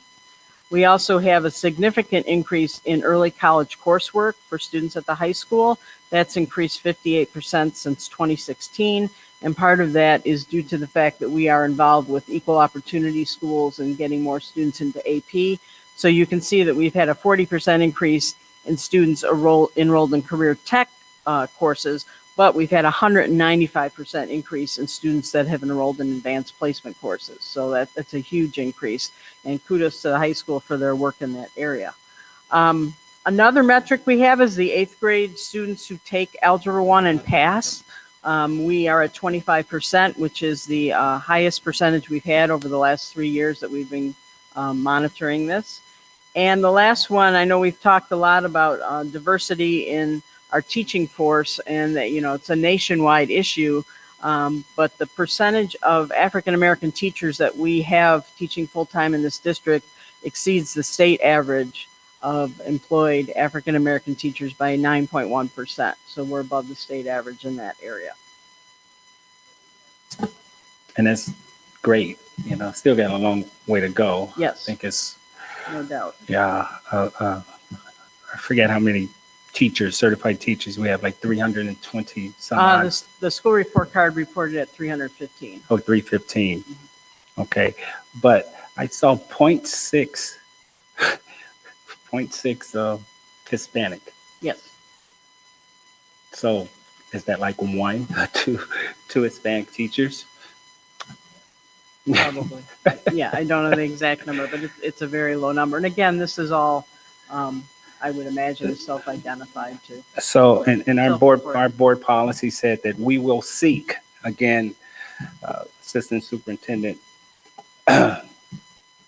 Lyle, is pretty much have led that charge, right? To seek minority contractors, minority teachers. So we're still driving that hard. Yes, we're still making a lot of movement in that direction, and we are working on additional strategies to do that. The problem right now is there are fewer applicants than ever coming into the teaching workforce, and the percentage of the demographic groups is not changing much, but the number of people has dropped dramatically. So have we expanded our search? Yes. And we will continue to do so. We will continue to try to recruit as many minority candidates as possible into our district. Again, it's become very complicated because everybody is competing for a much smaller pool of people. Okay. Let's not wait till the last minute, and maybe we can get out there early.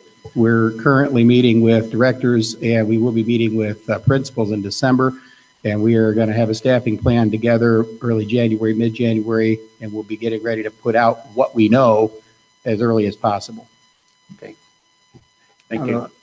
Laura, do you know what our overall African American percentage is in the district for teachers? It was like 14%. It was 14.6 Yeah. or 8. I Yeah. can't remember exactly what the point was, but Mhm. So that's about, almost 15%. yeah.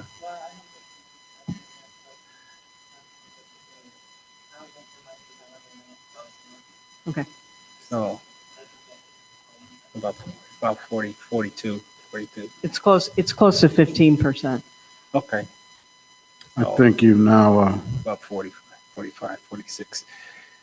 I think we hired an Asian teacher in a high school, is that correct? Yes, it is. Okay, so now my son is not the only Asian in the district, so he has some company. I think we have more Asian teachers than we have Hispanic teachers at this point. Really? I Okay, believe so. because, my son is Japanese. So, okay, keep looking for some more. We want to bring those percentages up too. Yeah, and I thought I saw something as far as men teachers versus women teachers. It's like a 8-2. I mean, it's 80-some% it's female, crazy. yes. It's a big disparity in male and female teachers. So, come on, Mr. Teray, that could be our second life. That would be good, yeah. I'd last about a minute and a half. Yeah. Oh, I've got just a couple of other slides Okay. quickly. Just areas of focus from the report card. We all know that, math is an area that we are continuing to work hard at for all of our schools, K through 12. Our new metric, chronic absenteeism, we had Balmoral Middle School and High School they were below the state average, so that's a focus. Our ninth graders on track. It's remaining at about 82% for the last 4 or 5 years, so that's something we need to work on, and I know it is a focus of the high school. The fourth bullet, meeting the annual state ESSA targets for ELA and math proficiency. Those were the big charts I showed you last month. We did not meet any of those targets across the board, but then the state average was below all of those targets as well. So the state hasn't met its own targets. So kind of an interesting piece of information. And then the last one, they do keep track of teacher attendance. And last year we had 59% of our teaching staff had less than 10 days of absences for being out sick or personal days. So they're tracking that as well. So does that sound better than 40%, 41% teachers have more than 10 days? That's not how they report it. That's not how they report it. They have less than, okay? The feature I think Before that you is, move on real quick, Sure. Laura, so for these areas of focus, I've contacted you, I've contacted Dr. Coglanies in general, just asking what are we doing to look at the areas more specifically for academics that we know that we need to improve on and developing a concrete plan on that. So for that, as well as these areas, can you tell us some of the things that we're doing to target these things? So if we have a math proficiency issue, basically at all schools and grades, that sounds to me we need to be doing some drastic, putting in some drastic measures to address that. So I'm interested in hearing just briefly, how are we targeting these issues? Well, for math, this year we actually, K-5, we've put in new math series. We've also, we're working on some software that actually is targeting individual needs. And we also have, we're focusing on math facts. That all of the schools that take PARC get a graph, comes out in the late summer, that looks at questions that students struggle with, and then they're able to look at their curriculum and figure out where in the curriculum they're actually addressing those standards so that they can hit those a little bit harder. Again, this is still test score based. So, you know, we're working on math, but we have to get it to reflect in those test scores. It's test score based, but this has plagued our district for a very long time. Even I remember a few years ago, a couple of my colleagues requested just even looking at the math grades at the high school. So this is just a major thing. And so I'll say to our superintendent, this issue has lingered for whatever reason. And we have changed curriculum. You know, we've done different things. We had our math specialist, Hanlon, that was, you know, working with our principals and teachers, I believe. So I would be interested in knowing what is the push? What are we going to do? Because this is a top priority. We're talking a lot about STEM, and math is the basis of STEM. And in some cases, STEAM, some of the arts. So what are we going to be doing with this? This is a very important piece. Well, I know each of our schools is going to be looking at drilling down and doing some data mining to find out specifically what areas they need to focus on a little bit more. We are also looking at our programming and services at the high school. We're looking at more college and career-ready kinds of vocational training for students to help them drill down into more content areas and so forth. So I think we're doing both of those together. Are we looking at all of integrating math into other subjects? Integrated Is that math being at the high school, or no? Just period. Just then I'm not sure. What do you mean by integrated math? The integrated math course at a secondary level, but you mean integrated with other subjects? Yeah. Yes. Yeah. Well, I think you know, as you're mentioning STEAM, I think the key to this is getting students to apply math. So it's not just that I'm learning how to do an algorithm, I'm learning my facts, but what is the relevance to why I'm learning it? And so it's the application.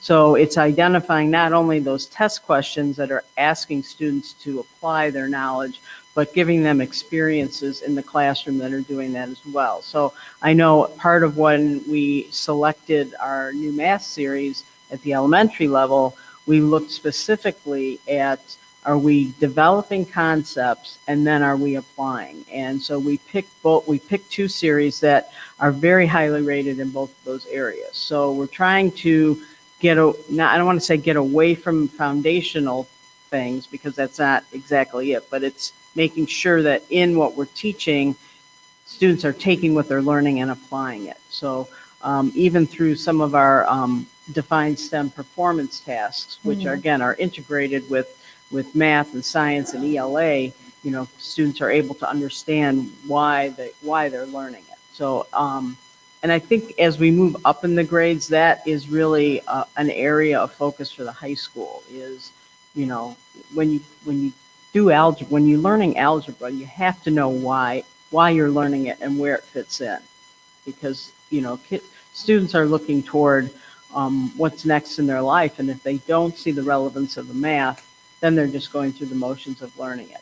I know also at the high school, they have a very well-articulated plan now for how they're going to use Khan Academy, which supports our SAT and PSAT. So they've got they have actions in place so that they're doing more with the types of test questions that are presented on the test, so kids are more familiar with it as well. Okay.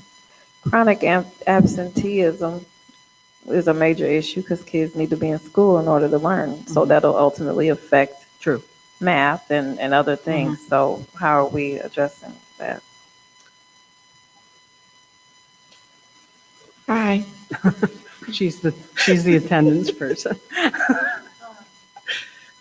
So basically, one of our goals for this year is to connect more with Joliet. We do only have one truancy officer, and she has been part of our local law enforcement roundtable discussions. So what we've been advised to do is to continue what we already do, which is get the letters out there, make the home visits, make the phone calls, and then when they get to this point where they're not responding to any of those things, to send that documentation over to her. But the problem is that it's just one person. And so she has quite a bit on her shoulder. So we're trying to see what else we can do in terms of interventions. Like, are you at home because you're taking care of a sibling? Can we connect you to some outside resources? Are you having to wait until someone gets home from work? And then they're bringing you to school. So we're reaching out in our plans to figure out what those problems are so we can try to address it on the school level. So if it is something like that where they're staying home because of whatever, how would you, I know there's certain things that are beyond our control, but how would you go about assisting with something like that? Is there a family issue? Do we reach out to parents and say, is there anything we could do to help? Like, how do we address something? It's a combination of both. And a parent has to be willing to open up as well, because there's a lot of free resources out there based on income in terms of getting you assistance for before and after care. So basically, if we can get the information, I will work diligently along with my staff to get them the resources that they need so we can, remove that barrier for the student. And who would be the connect? Would that be the social workers? Would that be at the district level? Do we have someone designated as the social services contact so-and-so if you need help with childcare or food or anything like that? So basically, depending on what the situation is, I'm normally like that contact person, but the school really reaches out to try to assist as well, especially at the high school level. They work harder trying to bring those parents in to try to figure out what those issues are. Like I said, but you have to be honest in order for us to help you as well. But right now, it's just the school administrators, their social workers, their counselors, myself, the McKinney-Bento liaison. We all just kind of work in tandem to try to do what we can. Have you met any resistance from parents? Some parents are, depending on the village that you live in, and I don't want to speak something that is untrue, so I'm going to try to paraphrase. There are some fines that are involved, and it's not with all villages. So you do have to be careful about what is being placed out there, because you don't want to put any additional burdens on parents either. So you have some parents that will tell you things like, I drop them off at school and then they leave. Well, where are they going? Where are their friends? Is it someone that they're trying to meet up with? And those are the questions that you have to be honest about answering. And then the other piece goes back to, I don't want any harm coming to me or me losing a job or, you making it seem like it's my fault and I'm trying to do my part. Well, we have to know what your part is in order to be able to assist you. I'm just wondering what services we can collaborate with that, because it's a lot for a school district to carry on their own, but maybe that's something to look into. Right. And I mean, like I said, we have the resources that we have in the back of our code of conduct book. And then you also have something that I'm sure that we can go out in terms of grants or things like that. But right now we're just working with the families and utilizing what we have. I think the other ones that are related to academics and all of that, we've kind of addressed teacher attendance. What do you Laura, what are you doing with the math, with the parents in the equation here? Where these kids that are failing in math are they getting assignments sent home with these children, and the parents have to sign that they've completed the assignment and they've monitored the child, et cetera, et cetera? Where is the parent component here with this? There's so many of these kids that are failing in math or doing poorly in math.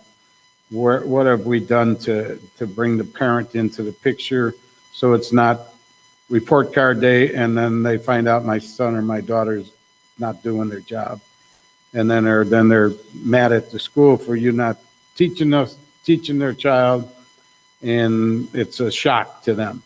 Where is the parent in this process, as Johnny or Susie is identified right from day one as deficient? Can you explain how they're brought into the process to work with their child? Because, let's face it, the child is the parents. They're the first responsibility is the parent. What are they doing to work with the school to help bring their child up? What are we doing? What kind of programs, and how are we doing this? Well, I think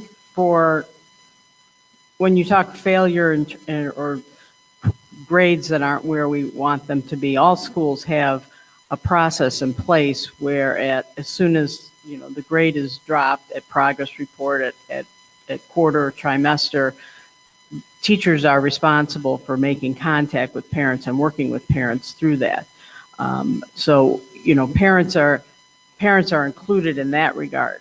But what I can tell you is, as you get into the higher grades, math becomes a very, what we'll call, school-dependent subject. So you have students who have parents that maybe, it's been a long time since they've been in high school math. They can't actually support the math. They can support that the student is doing their work at home, but they can't actually assist with the math. I think that, what we're trying to do is really to use a lot of technology now where it can identify areas where students have gaps or are struggling, and the technology now allows students at home to access resources that will help reteach, provide feedback, and hopefully boost their understanding of what they're learning in math. So it's kind of twofold. I mean, if it's grades, teachers bring parents and schools bring parents in to have those conversations. But if it's a matter of trying to reteach and fill gaps, we do it through our intervention process. We do it through providing software that supports, that reteaching process. I guess I'm more concerned with the feedback I get that, a child gets to the 4th or 5th grade and you're trying to teach them fractions. I mean, fractions, and they can't multiply, they can't add. How did this disconnect happen from grade 1 to 5? And this child has just moved along in the system, and they're totally unprepared. So, you're setting up a failure. And if this progresses to grade 6, grade 7, grade 8, they're not going to catch up. And, we're doing a disservice to this child. So where do we get the parent involved day one, and how do we get extra help for this child? Well, they're at the elementary level, they're all involved in an intervention process. So intervention ain't working, okay? Because there's too many failures, all right? You beat your head against the wall and pretty soon it hurts. If these kind of statistics tell me intervention ain't doing it, so you got to do something else. You got to get their attention some way, and you got to get them learning in a different way. That 30-minute intervention, I don't think is doing the thing. That is telling us it ain't working. So how long do we keep doing something that ain't working? What else is there out there? Well, part of the intervention process are assessments that are built into that. So they're monitoring the student work day in and day out. They're looking at their assessments, not just the state assessment. We have internal assessments that they're looking to see progress monitoring students throughout that. So it's making sure that what you're doing day in and day out with your assessments, and eventually it has to connect up to the state assessment. All your dots have to be connected. And that's the process that we have built over the last several years. Now, yes, students have gaps, but just from what I've shown you, that math achievement statewide isn't where anybody wants it to be. So, you look at the graphs, the state's only at 35% proficiency in math. So it's part of a bigger problem, I guess, a bigger system. I mean, some of it is the fact that the test that they're judging schools on is very difficult. It's pretty hard. It's pretty hard for me to grasp this because, first and foremost, what the state does is not what I'm sitting here for. I'm sitting here for these kids in this school district. I'm also hearing from the principal of this middle school just 2 hours ago that the kids from China said, your math is so simple and easy. And my daughter, it was educated in a Japanese school system, and her homework was atrocious. And the math that she did was eons ahead of what my kids were, my 3 boys that were raised in the States here are doing. So,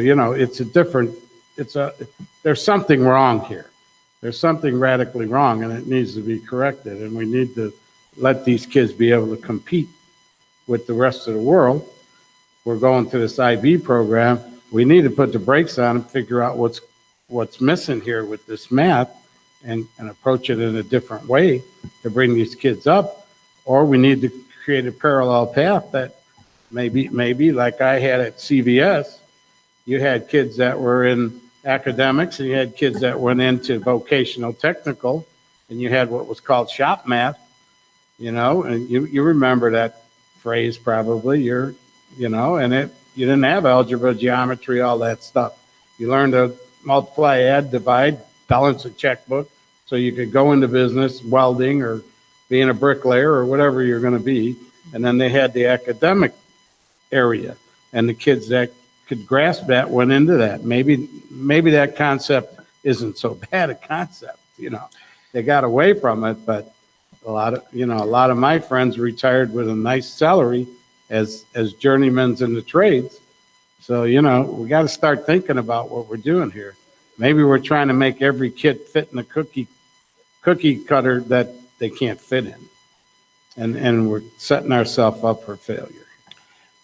Well, personally, I agree with you on probably 95% of the things you said, Mr. Teray, with the exception of the putting our kids, some on this side and some on this side, the haves and the have-nots. I think all of our kids should be challenged.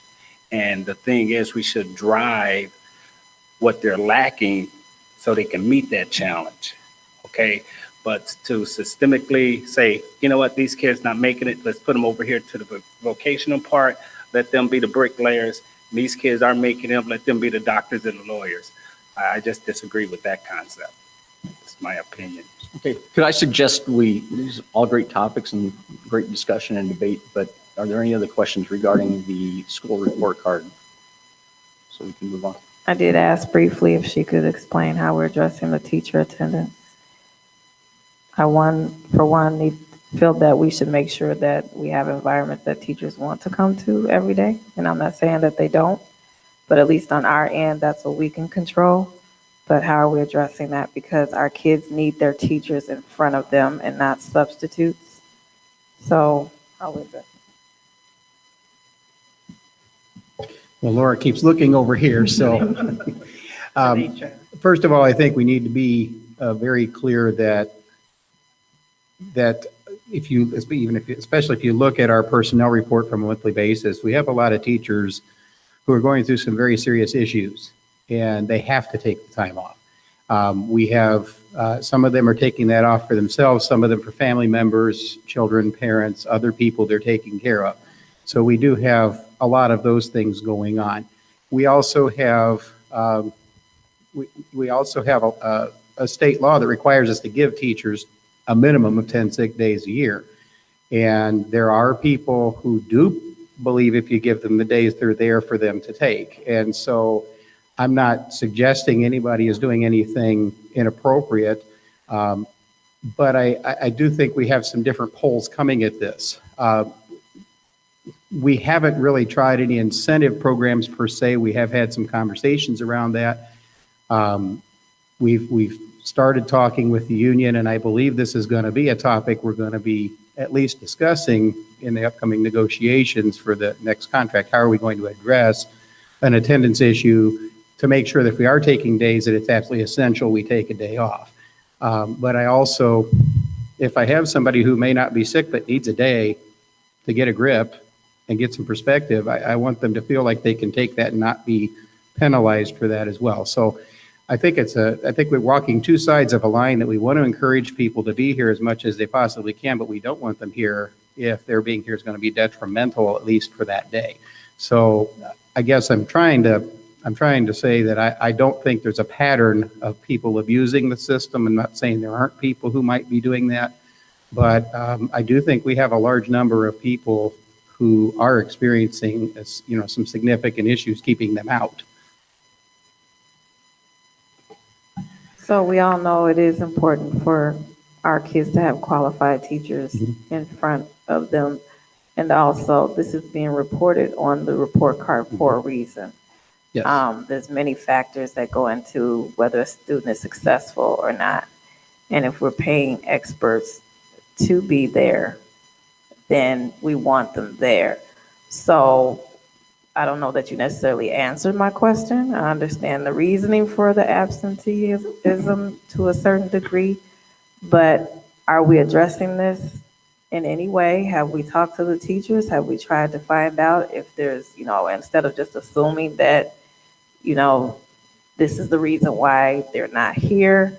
Are we, having those conversations if there's a teacher that is not at work for periods of time? Like, what are we doing? Because it is an issue. We do need to have- have teachers yeah. teaching our students. We do have a procedure of 3 or more consecutive absences. You have to provide documentation. And so there is that fail-safe. If somebody is out for a longer period of time, they do have to provide some sort of accountability for why they were out. And do we have issues with that? On occasion, I would say maybe 2 or 3 times a year, we do come across somebody who can't account for that. And they get docked for those days. They do receive an opportunity to answer to that. And if they can't, then there are consequences for that. We do take action with that. And we do, like I said, we do take the pay for those days away, because if you weren't sick and you can't document that, then you don't get to be paid for it. With that being said, 1 or 2 days at a time, we don't require that for unless we are seeing a pattern. We do go and look for patterns. We look for Friday and Monday patterns. We look for before every break. We look for, do we have people taking time off every time we have professional development and things like that. So there are patterns that we look for to try to address and make sure we don't have any of that happening. There's not a tremendous amount of that has been caught. Again, I'm not saying it hasn't happened. Are we going out and doing a survey of people to say, okay, why are you taking sick days? No, we haven't done that. We can, certainly have some conversations and try to see if there are some other pieces we can do. And like I said, it is a topic of conversation that we do intend to continue addressing with the teachers, because that's where a lot of that solution is going to be. But we haven't done a tremendous amount with it at this point. And it goes back to also my original statement. Are we making sure that our environments are conducive to whatever, if they're dealing with something, that our environment is not making that worse? So I just think it's a few things we need to look at. 40%, that's a high number. That is a very high number. And, one of the things that I do want to make sure of is that is an accurate number. for sick and personal days. And so that's a piece, since this is now coming out, that I'll be taking a closer look at.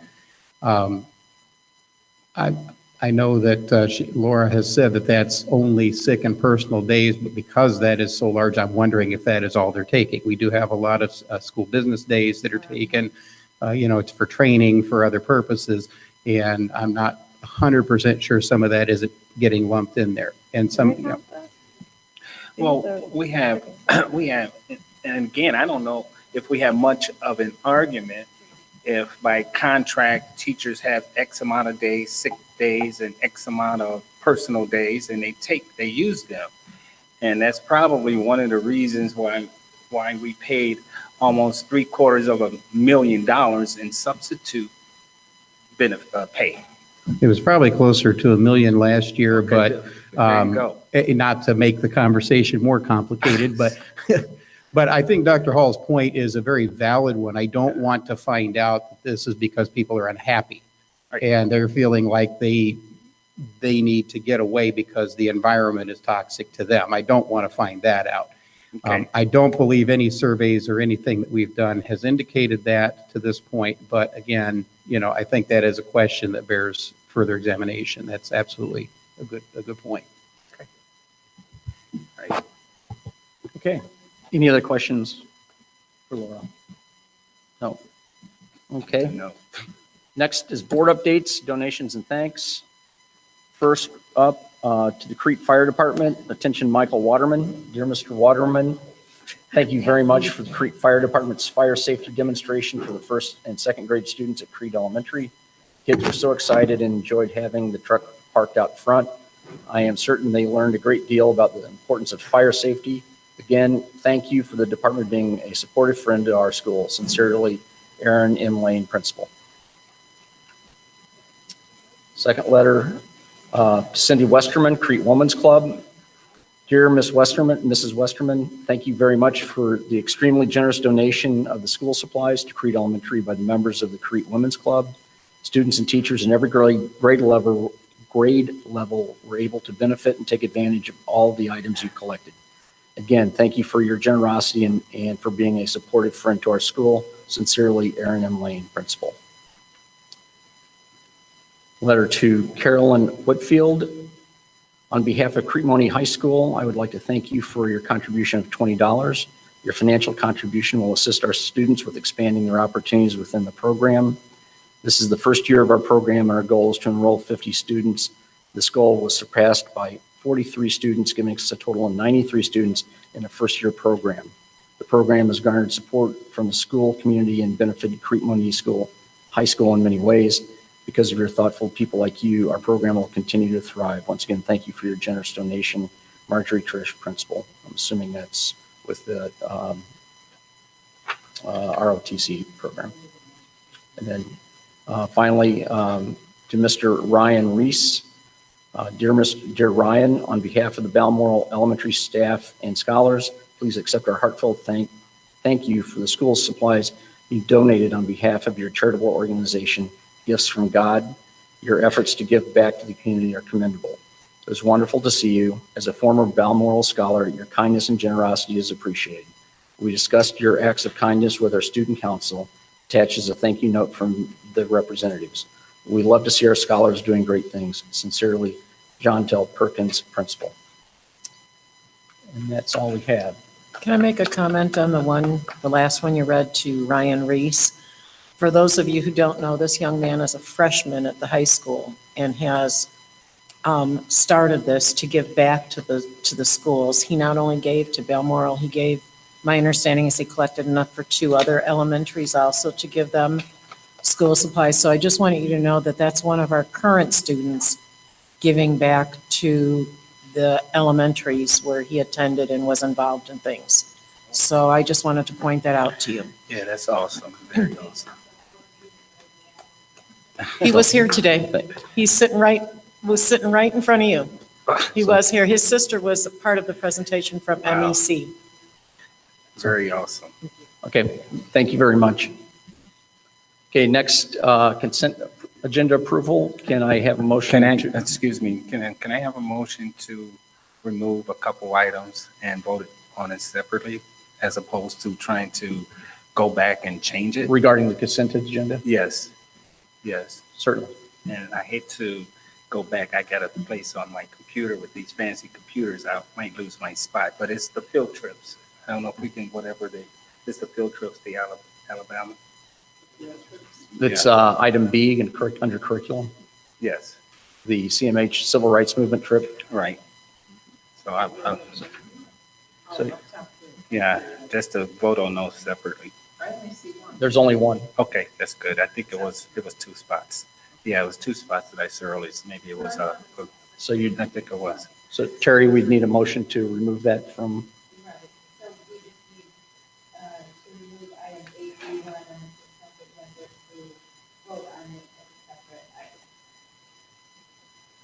That's correct. so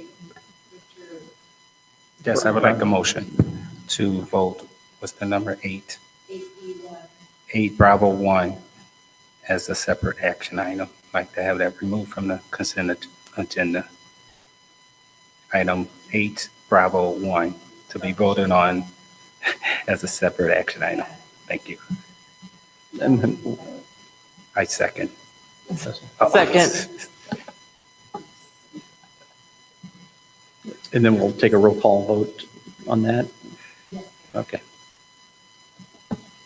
Okay, Ready? roll call. Mr. Trey? Aye.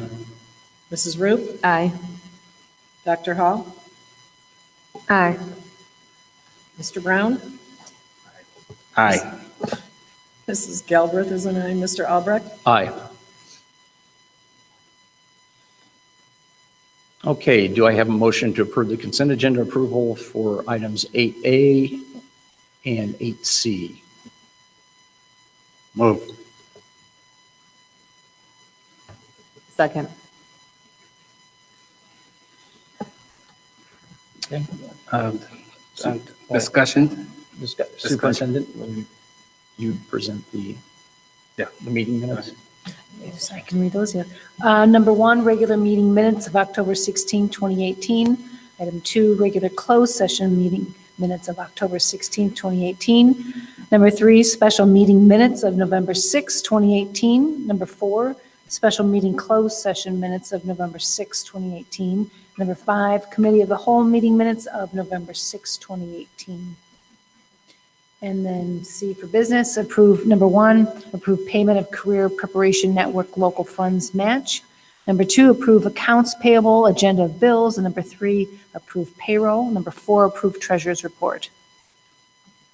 Any questions or discussion? I have a couple of questions in the business section. On the account transaction summary, if we can go to page 206 of 330.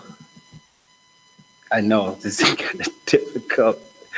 Just need clarity. No, that's why I'm not moving my computer here. Just have a couple, I need clarity on a couple, maybe 3 transactions. Yes, yes, that's under consent, right? It's under consent, agenda of bills. I'm on page 206 of 330 of the, yeah. That's the, I don't know. Do you know who the vendor is, Mr. Brown? The vendor was Walmart.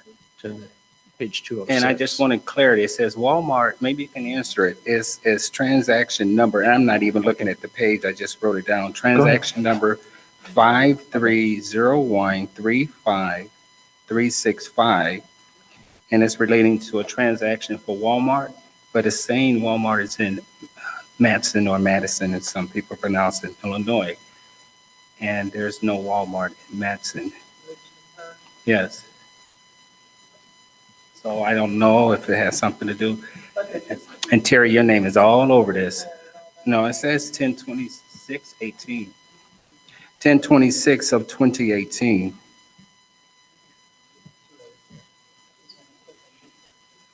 I know. This was Don. We need help. No. Okay, I just want, if somebody can just answer that for me. That was under the description. The vendor is Walmart, and it has in Matson. I think that's about it. Hmm? $14.97 at the Richmond Park. So I don't know why it's coming up Matson, but Yes. it is the Richmond Park location because that's where I get all my prescriptions and it's stored at $14.97. Okay, but it's showing Matson. Yeah. Okay. I think that that's coming. I know, it's on this page, but I can't put it down. It's on page 5, page 5. It's on the next page, but I'm having a problem. It's on this page. I know I can't drink it. I'm scared to move this thing because I went to page 1. Yeah. But $14.97 is the, so I don't know what, if they correct themselves, because when I use the debit card, because Richmond Park is Two.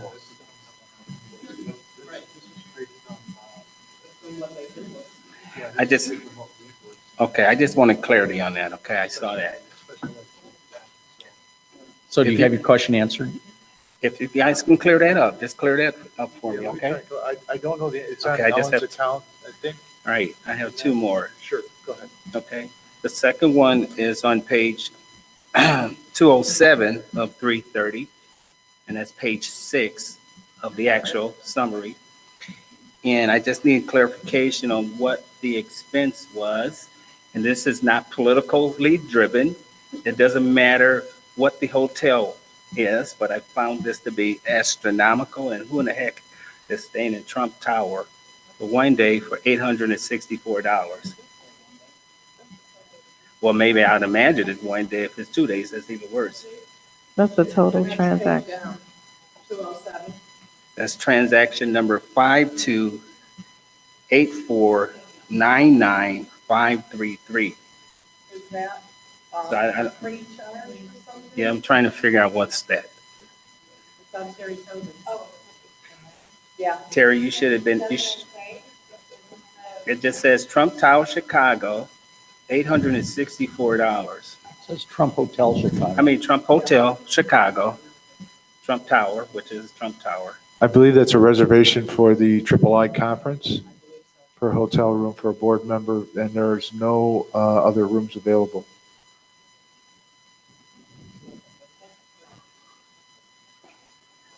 And I believe it's for 2 or 3 nights.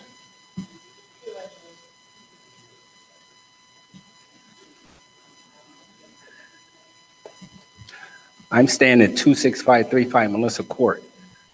That's my home address.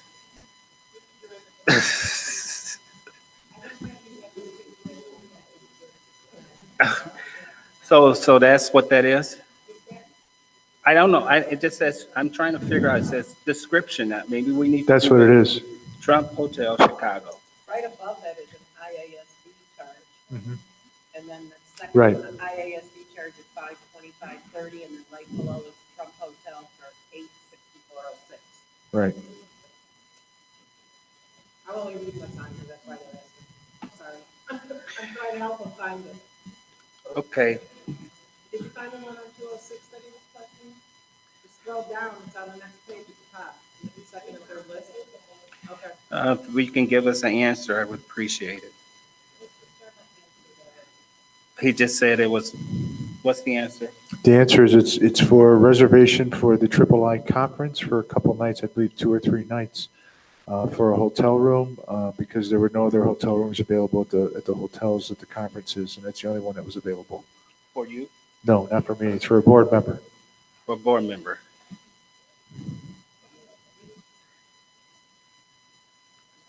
Can you tell us who that board, can you tell us in the F1? Okay. All right. Mr. Brown, do you have any other questions? Yes, I do. One more. I said I had 3. Sorry, I scrutinized this. Same page, just a couple down, just clarity on about maybe 1, 2, 3 transaction items numbered down below. That's 530135366 just Famous Davis in Orland for $778. Anybody tell me? Yeah, Famous Days. Famous Days. Can anybody tell me what that was for? It actually took place in Orland Park. And that was recently, only a couple weeks ago, I guess.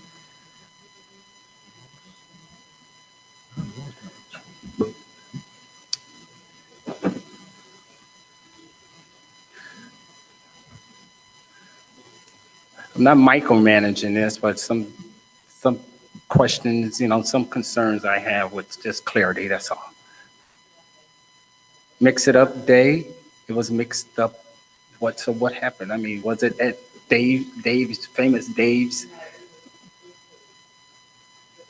Oh, it was food that was brought here. Yes.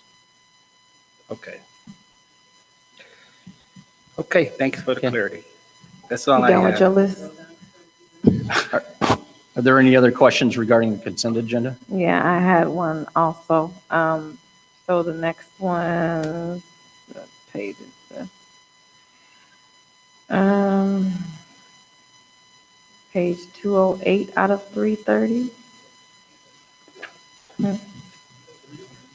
I just see multiple charges for Southwest for $310.96. 1, 2, 3, 4, 5, 6, 7, 8, 9, 10, 11, 12.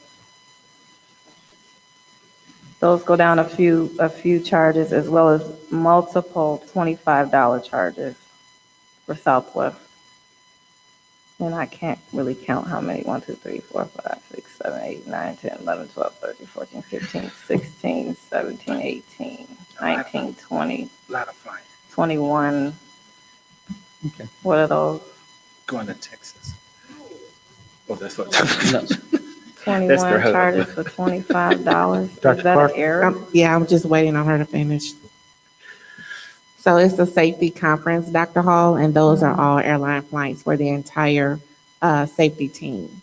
So there is a national conference that we will be attending so that we can finish completing everything that we need to do for our guideline book that must be done. So how many in the people are going? The entire team, so it's like 12, I want to say. So what are the $25 charges though? That's for luggage, Yes. extra baggage. Yes. So you take Not two for bags. Southwest, that's free. Yeah. No, Southwest, you get one free. You get a Yeah. carry. I thought you got a carry on, but I will double check it I will double check that particular charge, but I can tell you what the 310 is for. I think the The $25 25 is is for the that peanuts. is that the early boarding? No. We didn't ask for any $25. early board or anything, but I'll double check that for Yeah, you. because there's like 20 something charges of whatever that 25 is. I will double check that for you. Got to tighten our belts. It's the peanuts, 1, 2, yeah. 3, 4, 5. And speaking of, so I had asked Dr. Coglanice, has she looked at our previous finance audit? One of the reasons I asked you that is this issue with credit cards came up, and it was suggested, actually it was stated that our limits on our credit cards are very high. And we were supposed to look at that, and I don't believe we ever addressed that. And that came from our auditor. So that's something that we do need to look at. Because I don't think we ever addressed that. Because we were supposed to look at the recommendations and then come up with whether we want to lower these. Because what they stated in the report was the higher you have them, the more opportunities of fraud. It's basically how they put it. So we need to be looking at that. We can take a look at it. I know we didn't look at it in the specifics, but we can take a look at that and bring that to the board. And yes, please let me know what the $25, multiple $25 charges are. I will. I'm And there's looking into another it right one, now. 3401 as well. $34.01. Got it. And did we say how many people are on this team? Well, Are these one-way flights? no, Okay. Thank you. you're welcome. Oh, there's a minus 25 and a minus 3 times and stuff, and you go down to 210. There's some minuses on those too. What page? 210, there's 1, 310, and 25 would have been. Okay, Dr. Clark, you'll report back to the board. Thank you. It's like two of them that look like refunded. Can we move to a vote? Do we have any other questions, or can we move to a vote? Ms. Galbraith? We have a motion and a second to approve the consent agenda. Yes, we did. Okay, can we move to a vote? Roll call. Absolutely. Mrs. Root, Aye. Dr. Hall, I'm sorry. Hold on. Which, oh, yeah. Nay. nay, did you say? Yes, ma'am. Thank you. Mr. Brown, Nay. Mr. Albrecht, Aye. Mr. Teray, Aye. Mrs. Galbraith is an aye. Motion carries. Okay, thank you. Then we need a separate motion to approve the CMHS Civil Rights Movement trip. So move. 8P1, right? Do we have a second? Second. That's curriculum. Who's presenting that? This is.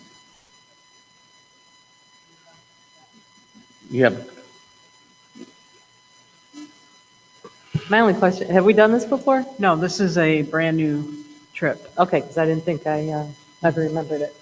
All right, thank you. It's for AP US History, and they wanted to add a trip to their unit of study. Okay. I really appreciate the documentation, the certificate of insurance, as us being the certificate holder, additional certificate holder. Usually we have issues with that, so thank you for getting that together and include it into the board package. And I think this is a worthwhile trip for the kids to understand the civil rights movement in Alabama and so on and so forth. So thank you for bringing this to us.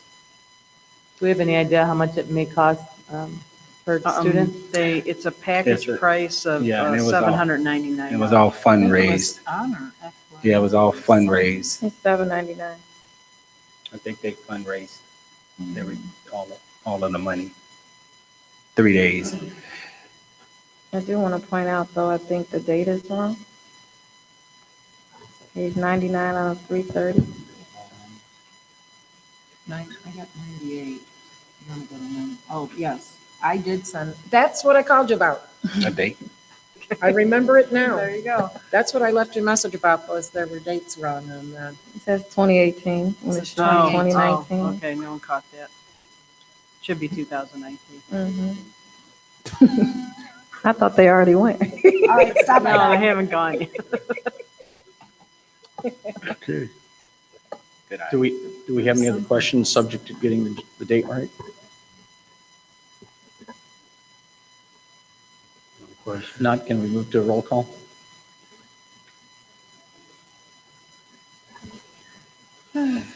Mr. Brown, Aye. Dr. Hall, Aye. Mrs. Root, Aye. Mr. Teray, Aye. Mrs. Galbraith is an aye. Mr. Albrecht, Aye. motion carries. Okay, action reports. Prior to business, we have A1 through A5. Mr. Surma, I think when we left the committee of the whole, there are 3 items here related to the 6th grade center.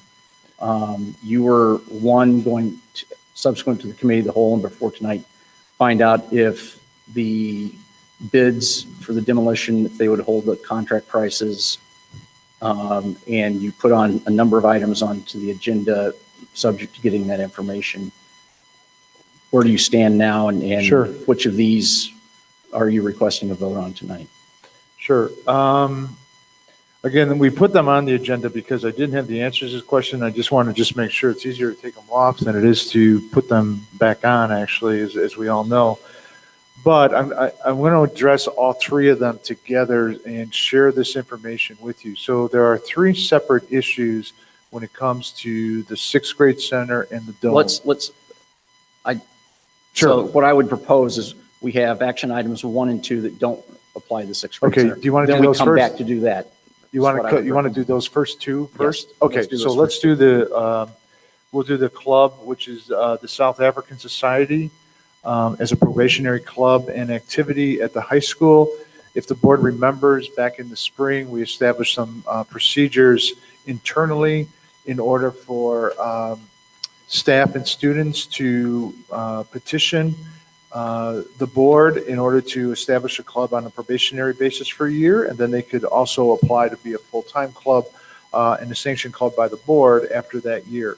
So this is the South African Society Club that wishes to start up and promote and increase awareness in African culture, African American culture, by providing monthly announcements, positive quotes, and trivia to increase the awareness and student involvement.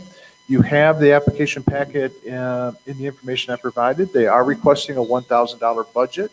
I can do that and establish that budget for them. So that would be first. Again, they would be established as a probationary club starting second semester, and then they would reapply to be a full sanctioned club after a year of being in operation. So my recommendation is to have them as administration recommendation is to have them as a probationary club.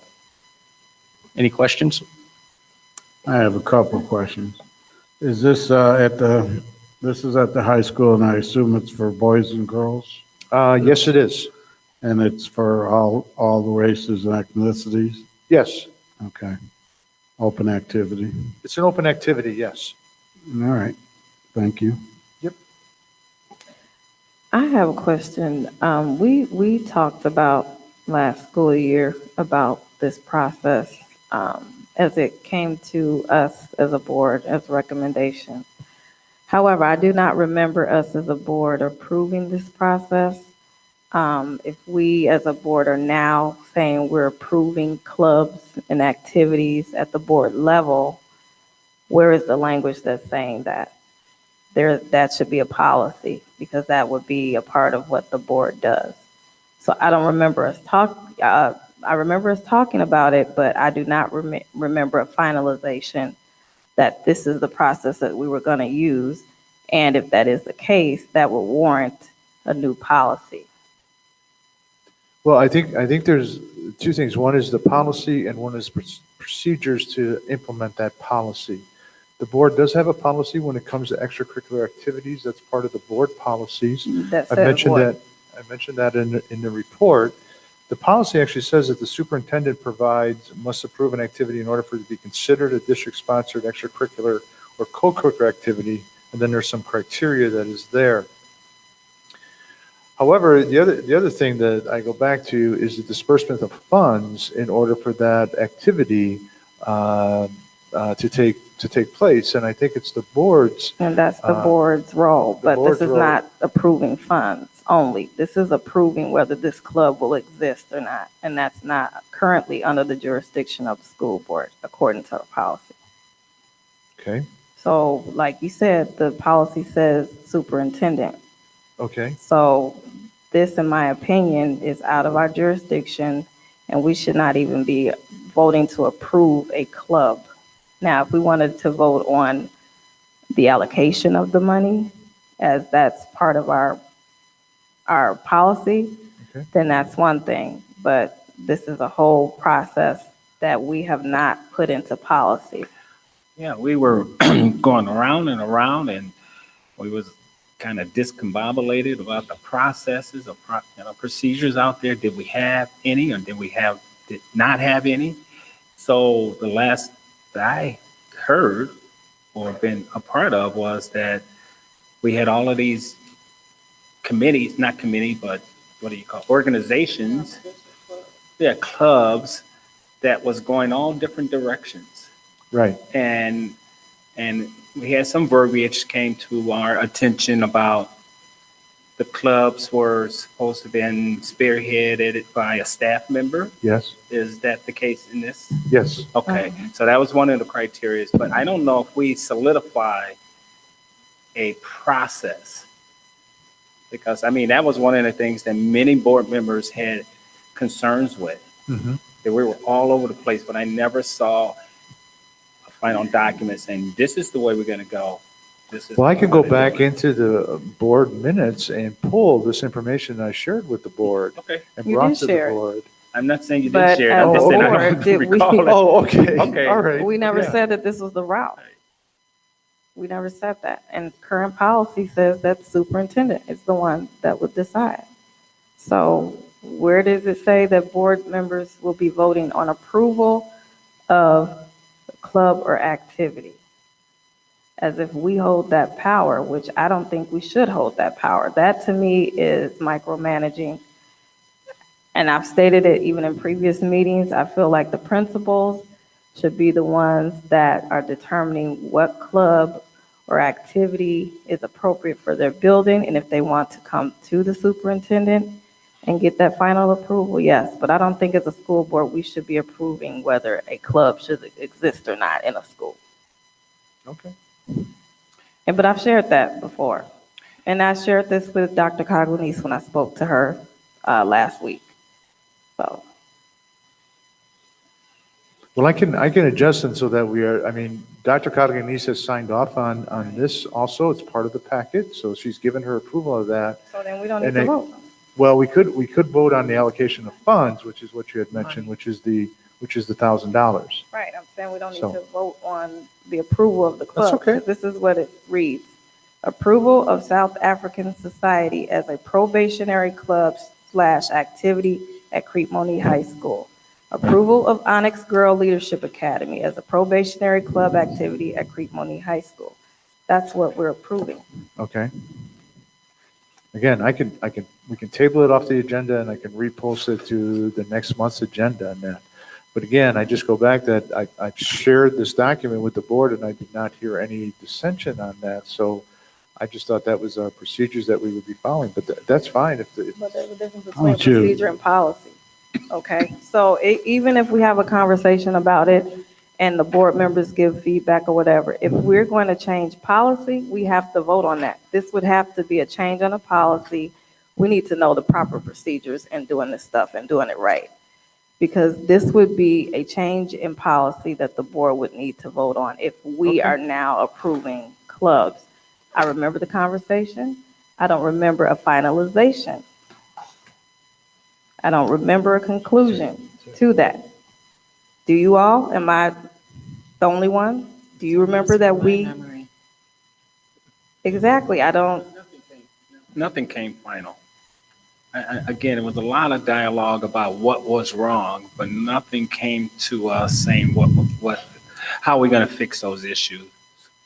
Not to my memory. At least not to the full board. Right. Well, I Yeah. think we did discuss on the forms and that type of thing. I'm Mhm. sure that we did that, what we wanted filled out and Right. and how it was supposed to be. That's correct. I absolutely remember that we did that. Right. But nothing will say, here's the final document, moving forward, this is it. What I remember is what was proposed to the board. Right, What I mean, that we could look discussed like. about what forms we should, what we What would it could think, look like. how it would So, work. but there was Absolutely. never okay, this is what we're gonna move forward with, which again would have warranted a change in policy that we would have had to vote on. So unless you're saying we have that vote somewhere, this is out of our jurisdiction. So Dr. Coglanice has already signed both of these. They should be back, back in her court, correct? What's the We urgency? should just vote on the funds for it. That's I thought the discussion we had, the consensus was it was to be approved at the high school principal level and the superintendent signed off and we approved the funds. So maybe the That's wording what I here thought. should be approve the $1,000. I mean, I'd say table this thing, write it that we approved the funds for it because you've already approved the two clubs, correct, Doctor? So the clubs are approved. All we got to do is reword it for next month and for the $1,000 a piece and vote on that. And either approve or disapprove. Correct? Does everybody agree Right, with because we that? can't move forward with a vote for specifically money when that's not what's listed on the agenda Right. to the public. Right. So we can reword it, and I don't think, it's a Well, hardship to the club at this point, is it? I don't believe so, because they'll be starting up second semester, Okay. which is after, So you after got break, time. so Yeah. I can bring it back in December for the funds. Just reword it to the approving of the funds. Sure. so Terry, procedurally, we already have a motion on the floor. Do we need that withdrawn? Oh, no, we don't? Okay. Okay, Do we need, so then do we need do to we need a remove it motion from the to table, agenda? or can Mr. Serma withdraw? But I believe in order to remove them from the agenda, you have to We have to make a motion to withdraw as an action item. table the item. Do we need to do it separately, or can we? Okay. Or you could do, agenda items, A, Postpone, so postpone. So can I have a motion Well, but if you're to, postponing it, are you saying you're postponing the exact same thing? You're actually doing something So you're completely gonna do different, so something- wouldn't you be you're- removing You're it? postponing to look at it again, and come back. You table Postpone it, or it's like, reword. I'm gonna put it to the table and I can bring that back. But then I can grab it, later on. but you'd be taking back the same thing, and we want to take back something different, right? So wouldn't it just be, You can probably say, we wanna postpone it Yeah. right. Okay. okay, no, to remove, Remove. to remove. And then come back in the right way. Yeah, that's good. Okay. Well, delete, Okay, can I have a motion to remove action report items 9A, 1, and 2? so move. Second. Roll call? Mr. Brown? Aye. Dr. Hall? Aye. Mrs. Root? aye, Mr. Touré? All right. Mrs. Galbraith is an aye. Mr. Albrecht? Aye. Motion carries. Okay. Now, Mr. Sermo, if you would address action items 3, 4, and 5. Sure, I can do that. Thank you.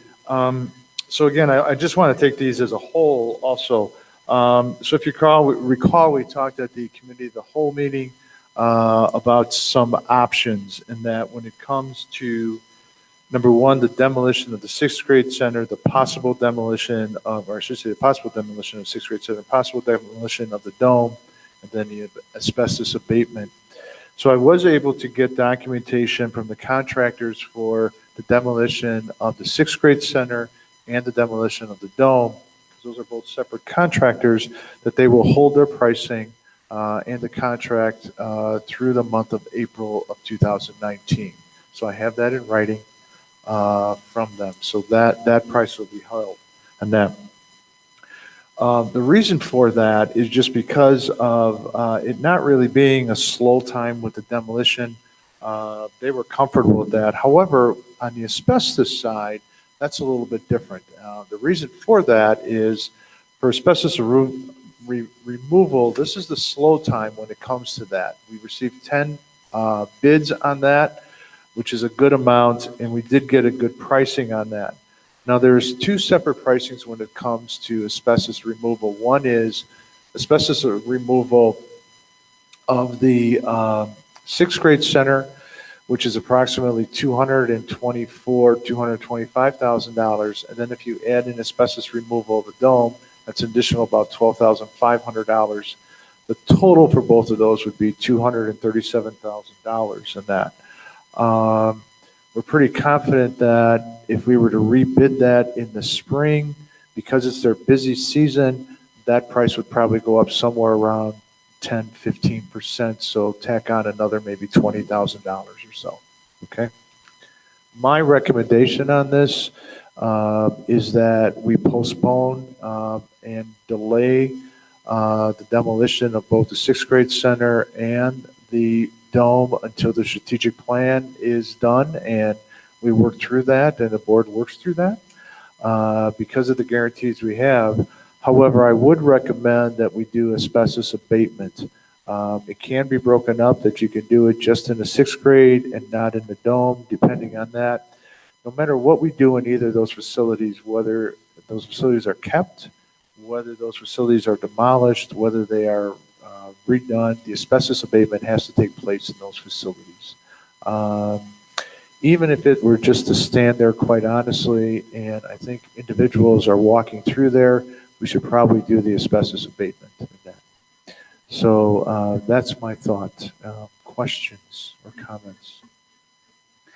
Yep, personally, as far as the asbestos abatement for the dome, and I actually did a walkthrough today with Keith, and I don't know if Keith, I did not ask you the question, but as far as the asbestos is concerned, asbestos, a lot of building has asbestos in it, and it's not really dangerous unless it's friable, okay? And then it's loose, come loose. I don't know. Do we have that situation at the dome? Asbestos that's friable?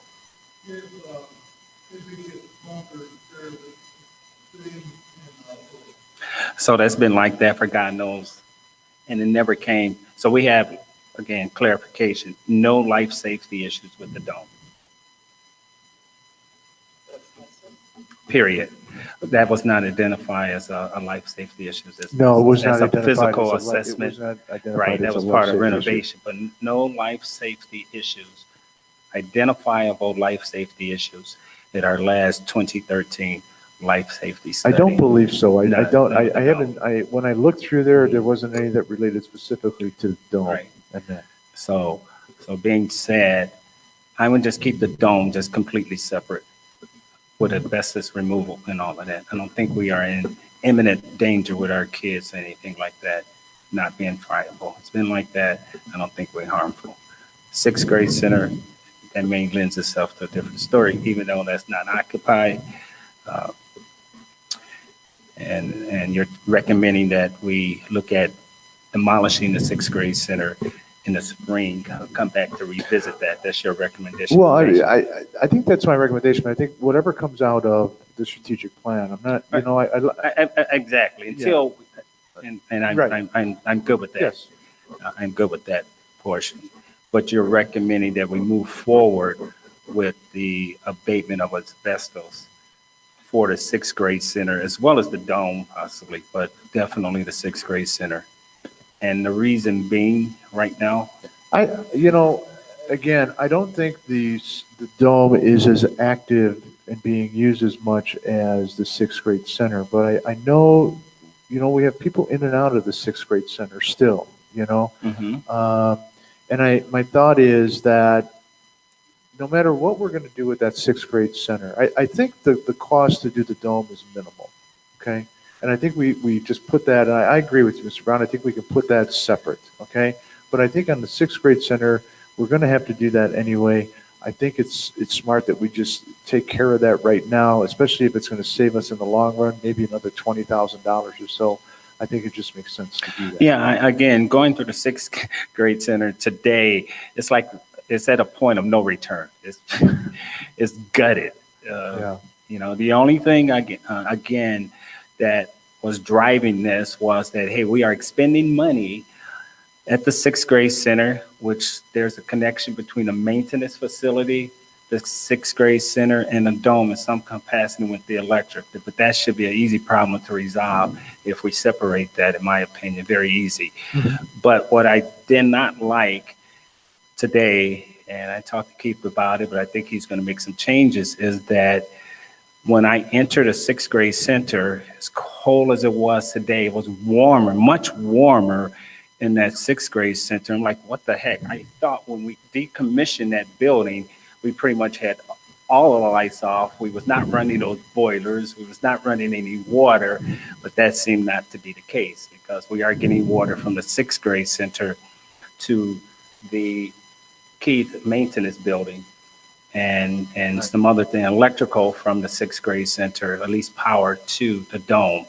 So Keith assured me that he's going to tighten up that until we make a decision one way or the other to demolish that sixth grade center. He's going to tighten up and kind of tone down some of the heating to bring that bill down. Because when you gave me some numbers today, I was appalled at those numbers, basically being electrical and gas in excess of close to $50,000. Almost 50,000. $50,000. Right. And that's what kind of, it was my understanding that being decommissioned was we was not actively putting money into electrical for the most part, and water and gas. Mhm.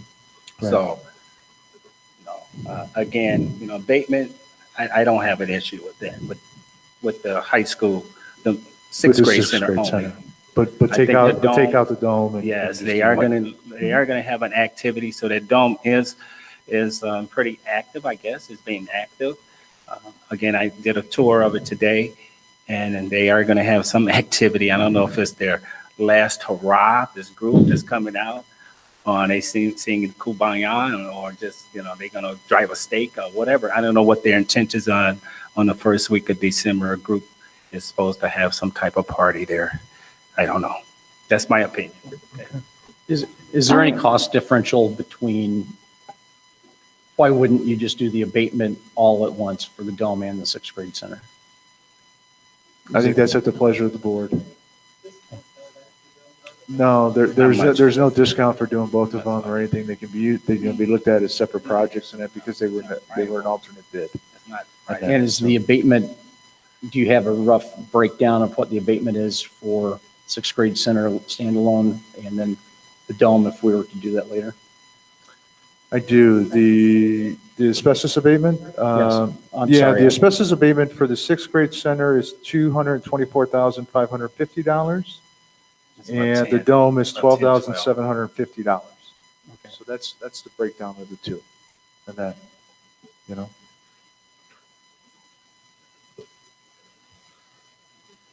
Well, I'm pleased to see that the contractor for the demolition is willing to hold their bid open. It is. I still view that as being, seems to me, regardless of anything that comes out of strategic plan, we're not going to reoccupy that building. And, it's been unoccupied for 4 years now. Sure. I'm not wedded to the idea that we have to wait, but I'm willing to, for purposes of tonight's approval, move forward just on the abatement, the asbestos for the sixth grade center. right. I think economically, it's the right decision for the board to make. Right. So. I think even that's my as we talked at the committee of the whole too, I think even coming out of postponing the demolition, if the board decides, and I say this is if the board decided to demo and even put a new facility there, you still have programming that needs to be taking place with your new facility, and it's going to take time to take down that other facility and all of that. So the timing can work out fine with that. We can work out the timing and not lose anything out of it. And that.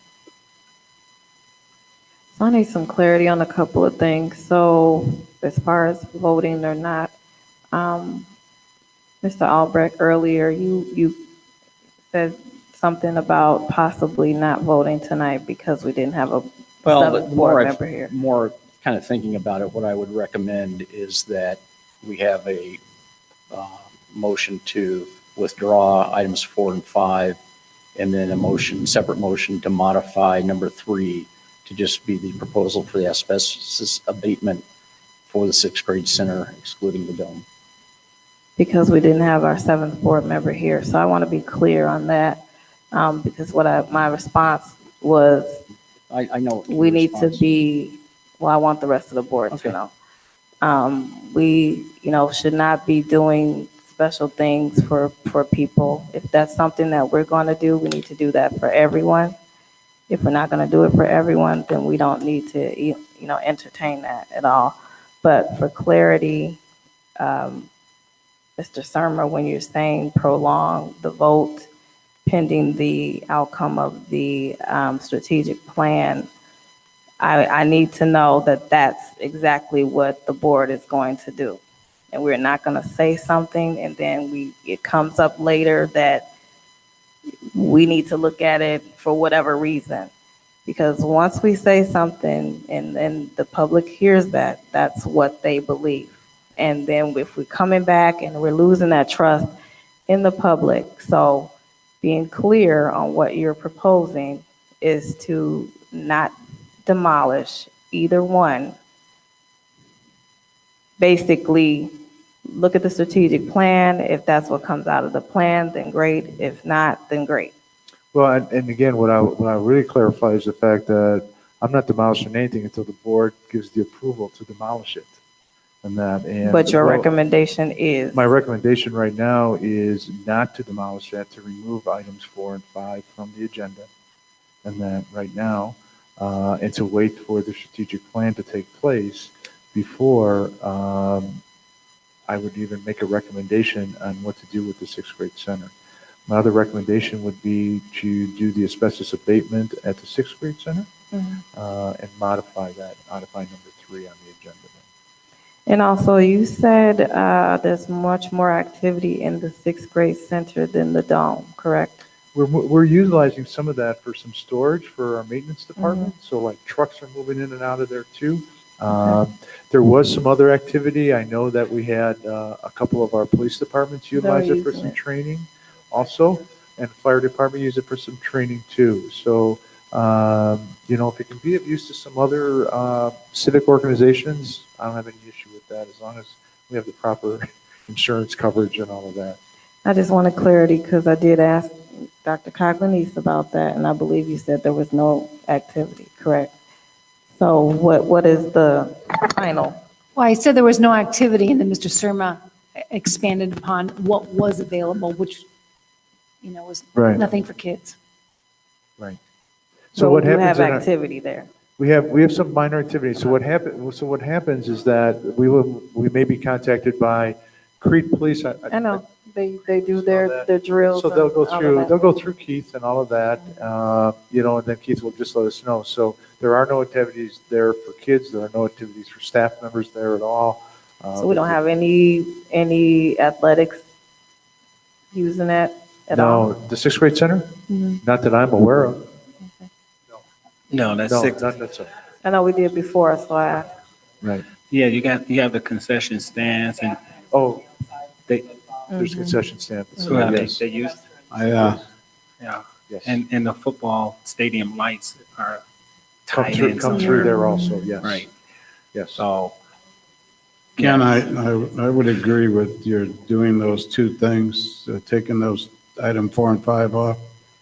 But I would also like to see, I think there's a lot of confusion in the public on what that 6th grade center is, because you look at the outside of the building, you don't see what's inside that building. I would be more than happy to do a guided tour with interested community members to look at that building and show them what we're looking at and why we want to demolish this building. I think there's a lot of people that haven't been in that building in many years that need to look at that building and see the state of disrepair it's in. And remember the history of building that high school that we built. That building was considered a mold problem, an asbestos problem. Children with asthma were having all kinds of issues. Those were selling points to put that new high school over there when they did the dual referendum. For those of you that have been around in the audience long enough, there was issues of there was not enough space because the building was built for 800 kids in 1951 or 2 or something. It had over 1,200 at the time, and they were squeezing them in, and there were all kinds of kids having medical issues with it.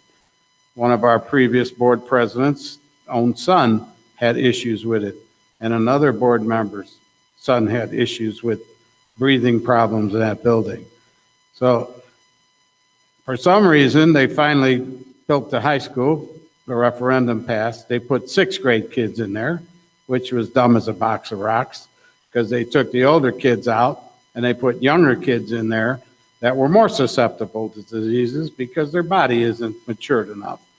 So, the history of this building needs to be told to the public and they need to go in there and look at it. The walls are gutted, the rooms are gutted, there's holes in ceilings, there's pipes exposed. You know what it looks like. You've been in there. I have. Mr. Brown's been in there. I've been in there. Some of the community members went in there on that little sale. They need to see what this thing looks like and why you're proposing this. Because I think a show and tell needs to be done, and so people understand why we're doing things that we're doing instead of working out of the dark here and all these misconceptions going around the community that it doesn't have to be done and we don't need to do this and we don't need to do that. And look at that thing and then go in the dome and go down in the bathroom facilities and the locker rooms of that dome and look at that atrocious, filthy, mold-infested area down there that we had children changing clothes in, including my own 20 years ago that were in that facility, couldn't take a shower. They couldn't use the water. They could barely use the toilets down there. Can't get a handicapped child in there. Look at that atrocious facility. And then they can get a real idea of what we're talking about here. And I would be more than happy to go along with Keith with the keys and open up all of that stuff down there in the dome and in the high school, in the old high school, and show the public if they're interested in looking at it. And I think it would put a lot of this to rest, that they could see what we're talking about. Because from the outside, it's a face brick building. It looks nice. It looks pretty from the outside because it was nice brick they put on there. They didn't build the old common brick. They spent extra money back in those days to make it look nice. But I really would like the board to consider this and let the public in there. Let's do a guided tour, a one-time dog and pony show, and show them what we're looking at so they know what we're talking about up here. And I hope you people would appreciate that. I don't know, there's a few of you here, but there's many that are listening in here. But they need to see this, I think, and know what we're doing here. That's my opinion on it. Okay, for purposes of this evening, I would recommend we withdraw 4 and 5 on the agenda and amend number 3. Terry, would that just be done with 2 separate motions?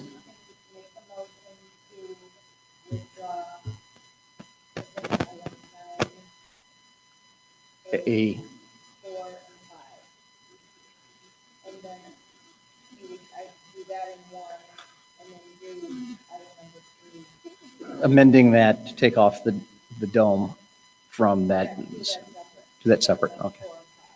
Okay. Could I have a motion to approve removal of action items 9A, 4, and 5, which are 4 is the approval of the proposal for the demolition of the 6th grade center. 5 is approval for the proposal for the demolition of the 6th grade center and the alternate bid for the demolition of the dome. Could I have a motion to withdraw those items from the agenda? Moved. Second. Roll call, please. Mr. Teray, Aye. Mrs. Root, Aye. Dr. Hall, Aye. Mr. Brown, Aye. Mrs. Galbraith is an aye, Mr. Albrecht, Aye. motion carries. Okay. Now, could I have a motion to approve the proposal to modify action item 9A3, which reads currently approval of the proposal for asbestos abatement for the 6th grade center / dome, to remove the word dome there so that it would read only approval of the proposal for asbestos abatement for the 6th grade center. So move. Second. Roll call. Mr. Teray, Aye. Did we get a? I second. That's are we good? Mhm. Okay. Mr. Teray, you voted aye? Yes. Mrs. Root? Yes. Aye. Dr. Hall? Aye. Mr. Brown? Aye. Mrs. Galbraith is an aye, Mr. Albrecht? Aye. Motion carries. Okay. Human Resources. And I get to read this? Can I have a motion to approve the leave of absence for certified staff, the return from leave of absence for certified staff, the retirement of certified staff, the employment of educational support staff, the reassignment of educational support staff, the leave of absence of educational support staff, the return from leave of absence of educational support staff, the resignation of educational support staff, and the rescinded resignation of educational support staff. For clarity, we voted to change the wording of 9A3, but we did not vote on the actual action item. And we do need to do that, right? Because one vote is to change the wording. Right. Okay, thank you So, for the point of yeah. clarification. So can I have a motion to approve and modified, can I have a motion to approve the proposal for asbestos abatement for the 6th grade center? Move.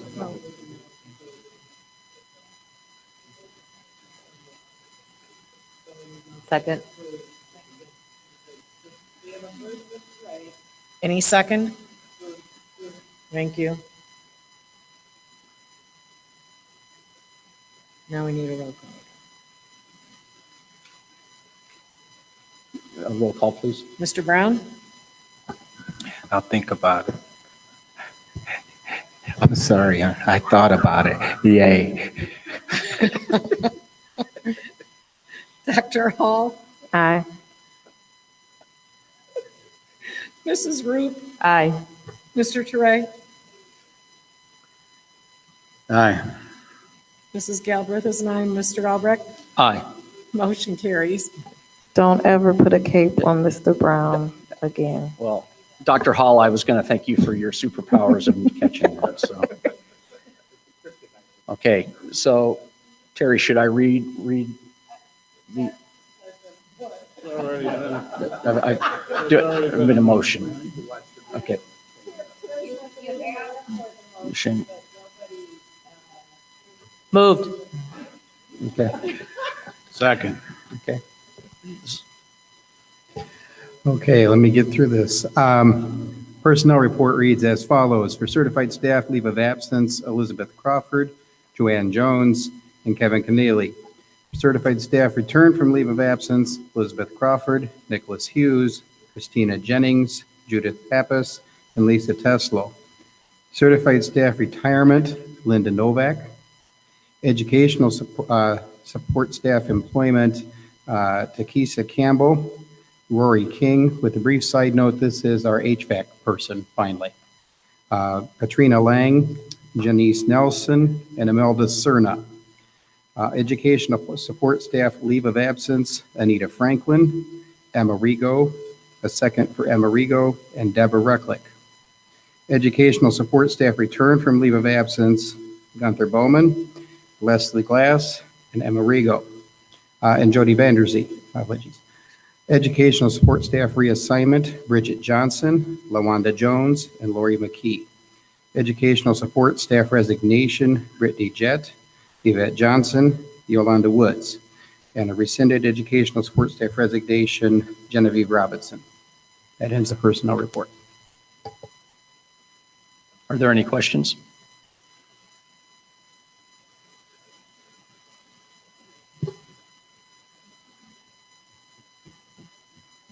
Hearing none, can we have roll call?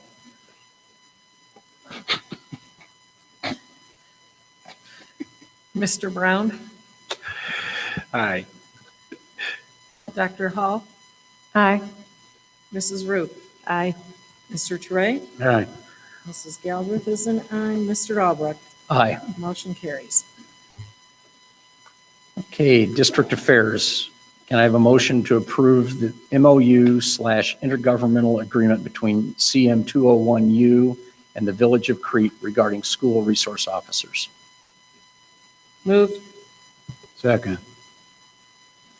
Any questions or discussion?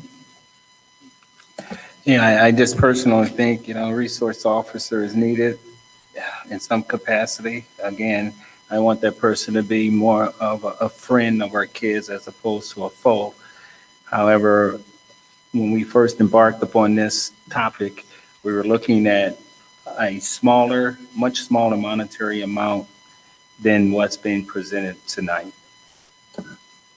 So if I can, you did ask me to go and get additional information, and Mr. Summer did that for us and put that in the FYI, and so we're actually going to be under the amount originally given to the board. Oh, from 119 to 118? To 80. Actually, so the way the contract works is that we pay them the daily rate based on the days used, that the officers used.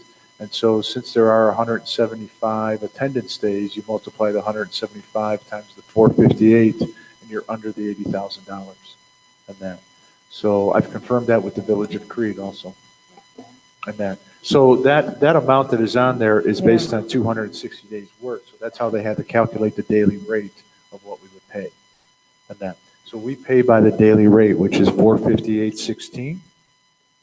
So how do we get a daily rate based off of a certain amount of days that we're not in session? Because that's how you have to calculate their salary. You have to base their salary on the full annual year. On the days that they put in? On their full calendar.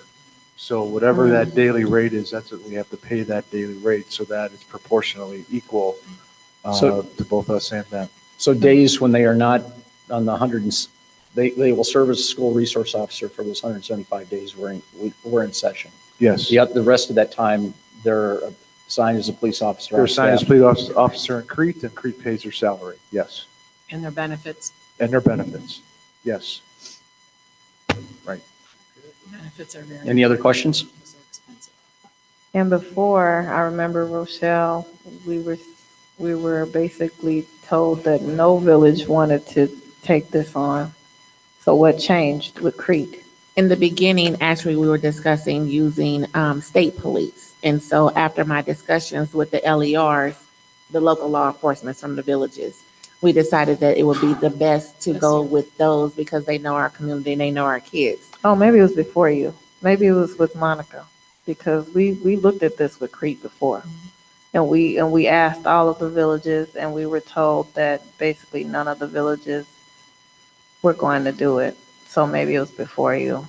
Probably, but right now I can tell you that all villages are on board. Right now they're going through the same crisis that everybody else, and that is the manpower piece. Any other questions? Hearing none, can we move to roll call? Mr. Teray, Aye. Mrs. Roop, Aye. Dr. Hall, Present. Mr. Brown, Aye. Mrs. Galbraith is an aye, Mr. Albrecht, Aye. motion carries. Okay. Do we have any old business? Just old business again. I just want to just make a statement regarding Mr. Teray's comment with the mold at the old middle school or high school, that there was no evidence ever presented to the board that there was mold identified in the 6th grade center / old high school. It was never identified in the Life Safety 2013 survey, nor was it identified by Ken predecessor, Director of Facilities. So I can conclude, based on all of that information, there was a lot of he say, she say. That's exactly the point that I was trying to make, Mr. Brown. The selling point to the public was it's full of mold, and it's dangerous for our children. And that was used as one of the selling points to pass the referendum back then. And then they turned around and put kids back in the school. And if you'll recall, I asked that we do an assessment on that, and from our previous maintenance superintendent, that we go in there and make sure that that was hearsay and that those kids were safe in there in the sixth grade center. That's when that was accomplished. Okay? Just so we're clear. Thank you for the clarification. Any That's other all I old- have with old business. Any other old business? Any new business? I have one new business, and this comment is more for Dr. Connolly's. Dr. Connolly's, there were some emails going to and fro regarding a anonymous person stated that there was a teacher that was her husband was sharing some inappropriate photos of himself and possibly this person's household. And cutting through the chase, you basically came back and said that this particular teacher has freedom of speech and there's nothing we can do. I just beg to differ with you with that scenario, that when it comes to information being presented out there on a public web, Facebook page or whatever, if it causes a disruption in some capacity, that can be seen as you lose your right as a freedom of speech, or there's consequences. So I just don't want you to say to anybody, if they're on their own time, because we do it with our kids. We go after our kids. I've seen board members or people go after our kids that's not in school, out there on their own time, did something. We have a code of conduct. This board came up with a code of conduct that athletes need to carry themselves a certain way in the public. And if they don't, there's consequences. So I'm not sure if teachers have a code of conduct that they have to carry themselves a certain way. All I'm saying is I would talk to our legal counsel and see what consequences are there when it comes to an employee of ours acting in a way that could cause a disruption on their own personal time. I did respond to that, and I did see the email, the Facebook page, and it was her husband's Facebook page. Okay. That has nothing to do with her. Really? It does not. It doesn't? Her husband is her husband. That has nothing to do, that's not a reflection on her? It is not. I beg to differ. And I did seek legal And counsel. I would believe that if me, as a parent, that had my child in a classroom of a teacher whose husband was displaying inappropriateness in my opinion, I would like to know that as a parent and let me make the call as a parent to allow my kid to stay in the presence of that teacher or not. I think we owe our. We can have our legal counsel respond then. Okay. I think that's a legal question, and I think before we make statements on what's legal and not legal, we need to Absolutely. have a degree in law. Oh, absolutely. And I think it's inappropriate, no I- disrespect, Mr. Brown, but I think it's inappropriate to make legal comments when you're not qualified as an attorney. I think that's a question that should be posed to our attorney and No, let them give us, But you didn't hear. let them give us a No, but you didn't hear what I Agreed. was saying. I said this lends itself for further to have our counsel look at that. I did say that, okay? I'm not trying to make a legal comment on it, but I have read. I'm not trying to be a Monday morning quarterback lawyer in some capacity, okay? And I wouldn't even bring this up if I didn't think there was some validity behind my Right. comment we- from a legal standpoint. So to Okay, further but, move this, I we've think had our a lot legal- of, So- First so- Amendment back and forth with a lot of things. So, I think that's why we hire these attorneys. Absolutely. Let them look into it. Oh, absolutely. Thank you. I would just like to say as a board member, I don't even know what you're talking about. I was just about to ask who Me received either. these anonymous I had emails. There's no an issue idea here with the either. board doesn't even know what's going on. So So I don't know. I don't think- understand why it never got to us. Some know, some don't. So I have an issue with for sure, seeing as it's something like this that we do need to take further. So I can speak for myself, and I think Mr. Brown got the same email. So I received an email from an anonymous person a few months ago that was saying that they were concerned because, one, they had been in a building where they overheard this teacher making fun of African American students and how they behave in their names. They also sent photos of this same teacher's husband's social media page where they were displaying very unpopular paraphernalia. Okay. I forwarded to our superintendent and I shared that I felt that we needed to look into this. I was told that she did not follow the chain of command, so that was an issue. And then the whole thing with, Who didn't follow the chain of command, I'm saying? the anonymous person. Oh, okay. And then also the issue with displaying, her husband displaying something, not her. So my push a couple of times was, I still think we need to look into this. We're not accusing anybody of anything, but and I tried to get the person who sent me the email to identify themselves. This person said that they contacted the district office and was not successful in speaking with the superintendent. So I forward this information to Kara. My issue, which I explained to Kara, was the fact that we're not even going to address it, period. Because really, if I was a teacher and these accusations were out there against me, I would want to know. And if I need to defend myself or clarify some things, I just wouldn't want to walk around and not know that these accusations were out there. To my understanding, we never addressed it, correct? No, We because never did anything. I asked for the person to come and speak with us so we could address it, and no one came forward. But that's the thing for me. So are we going to ignore every anonymous thing that comes our way? We get kids that tell us things anonymously. So my issue is we never said anything about it.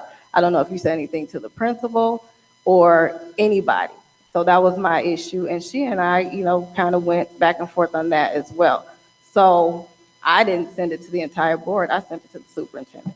Right. And you're saying that they said they went to district office, but they weren't allowed to speak to the superintendent? They said that they tried to get in touch with the superintendent and was not successful. And so what Kara told me was they didn't follow the chain of command. And I said that has nothing to do with how somebody brings information. We get it as board members a lot of times. We send it to the superintendent. I don't think we say they didn't follow the chain of command, and that's not how we're. It was in order for us to investigate it. That's what I meant. I can't. What did you It say? was in order for us to even do an investigation. But that's what I'm saying. So we need to discuss that. Are we saying that if someone brings a complaint, if they don't follow the chain of command, we are not going to address that? How could we investigate it if we don't have enough information with hearsay? Well, I forwarded you the email. So you got what I got. And the person contacted me again asking, had something been done? Again, I asked the person, would you come forward? They said they would consider it, and I haven't heard anything back. But I'm concerned with if we're going to just not address things, and that's one of the reasons why we have the issues we have. Not everybody's going to feel comfortable coming forward and saying, I've witnessed this. But the fact that somebody stepped forward and said, even if I'm not going to give you my name, I want you to know this is what I've seen. Because the person, when they contacted me the second time, said it was very much bothering them. And that's why they contacted me again. So I did the part of trying to get them to come forward, but I don't agree with not addressing it at all. And I've shared that. I still think when you get an anonymous complaint, you need to, how can you investigate an anonymous complaint? And if that's something that our lawyers need to look at, if it concerns the First Amendment, I think the appropriate thing to do is let them look at it and guide you on what further action you can take on an anonymous complaint when you have nothing to investigate because no one's come forward with the complaint. But they gave Well, they you gave the details, information. okay? Right. And then I agree with you, do something. Right. When nothing's done, Give it to the lawyers not and right. see what their guidance is on it. That's what we're paying them for. You got to watch the First Amendment. You can't trample on people's rights. We got Who's people out, trampling? we got people in the community that express their views all the time and on a This is not myriad about of views. items. You This isn't can't about step on views. those people's rights. This They is have not every about right to views. do that. It's not even just about what was on social media. This person said they witnessed this teacher doing something. So if we're gonna just leave kids in the classroom, not even Then that address it, person, period. that Not go person to the needs to lawyer, turn that not teacher talk in. to the principal. Try. That's crazy. That person needs to turn that That they tried, but they teacher in. You Just wasn't getting through. So The- I guess my concern here is, number one, we need to figure out how we're going to handle these, because not everybody is going to come out and say their name. And if they gave specifics about what was happening, at And they least we did have a not. basis and And they did pass them on. not. They did No, not. they give any did. specifics. They did. They gave specifics. They gave specifics. I sent you the email. You know, The specific was the photograph on the page, but the specifics was not a specific So date or about time what or they issue. heard the teacher saying was not. They in there? said what they witnessed. Yes, just they said did. She was racist. No, No. you need to It reread was that detailed. email. Okay. So my concern there is that I think we do have to talk about this, because yeah, we do. I have a lot of people who send me things and I forward them on, and I trust that you guys handle them. Nobody's ever come back and said they didn't.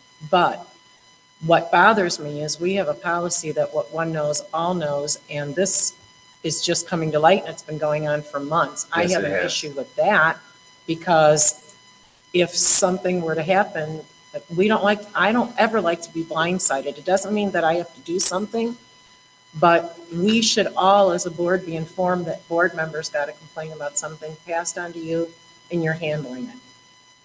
That's the way we've done it in the past. That's the way the board asked for it to be done. So I'm reiterating this in case that's never come to your attention, because we haven't had this instance, but if two board members got that complaint, you should at least be sharing. If you don't want to share the email, just share that we've received an email about something and you're looking into it, that a board member received it, it's been passed on to you, and you're dealing with it, just so that we have an idea in case the next person comes up to me on the street, that type of thing. So we always wanted all of us to be informed. So And that can we I know. ask a question? It's rhetorical in nature. If I'm gonna use myself as an example. I don't drink, but if I was a person that drink legally and all of that, I was at a baseball game after hours and I was seen with a can of beer. Is that okay? Is that okay? Is that okay? As a teacher for this district, that I was seen with a can of beer on my own time and it was somehow got out there on social media. Okay? But it wasn't okay with an administrator that was recommended to be hired for this district, and the majority of the board voted that person down for basically that sole reason, because that was an image that was not conducive to the learning environment of our kids. But that's but that's how I remember. That's what I remember, just that image. What image? Okay. Well, even comments. Was it legal comment? I mean, was it personal comments that person made? Well, I mean, the comments, he had the right to do that, freedom of speech, right? That's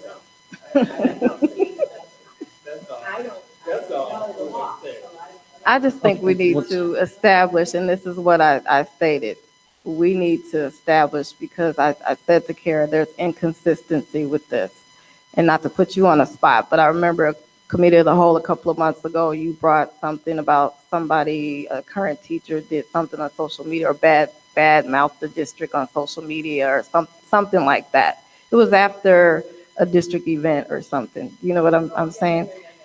So, just thinking about exactly. So there was a conversation about it, correct? And the conclusion was blah, blah, blah, blah. But when there's no conversation, that's a problem.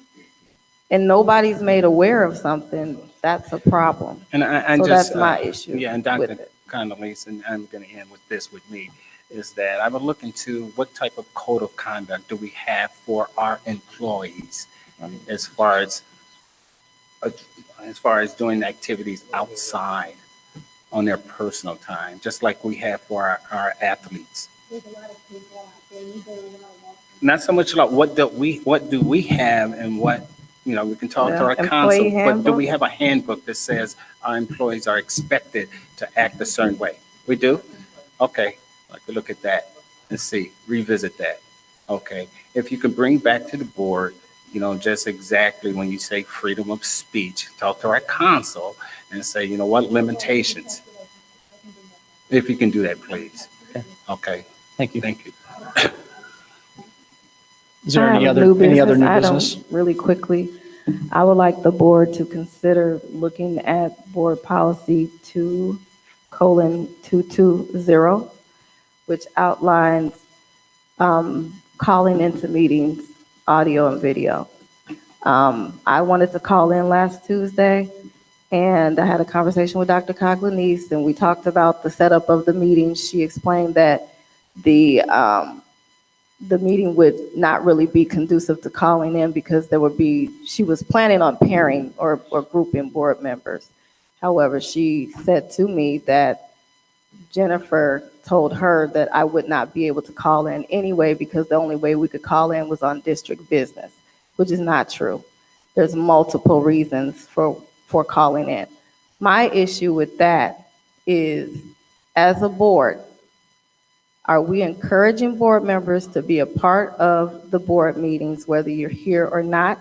Or are we trying to keep board members from being a part of the board meeting? In my opinion, if you can call in, great. If it's because you're sick, the reasons listed, if you're sick, if you're out on district business, if you're out on your own employee business or whatever. But to have a comment made that, oh, the only reason somebody can call in is district business is, for one, false. And two, that seems like a deterrent from me calling in.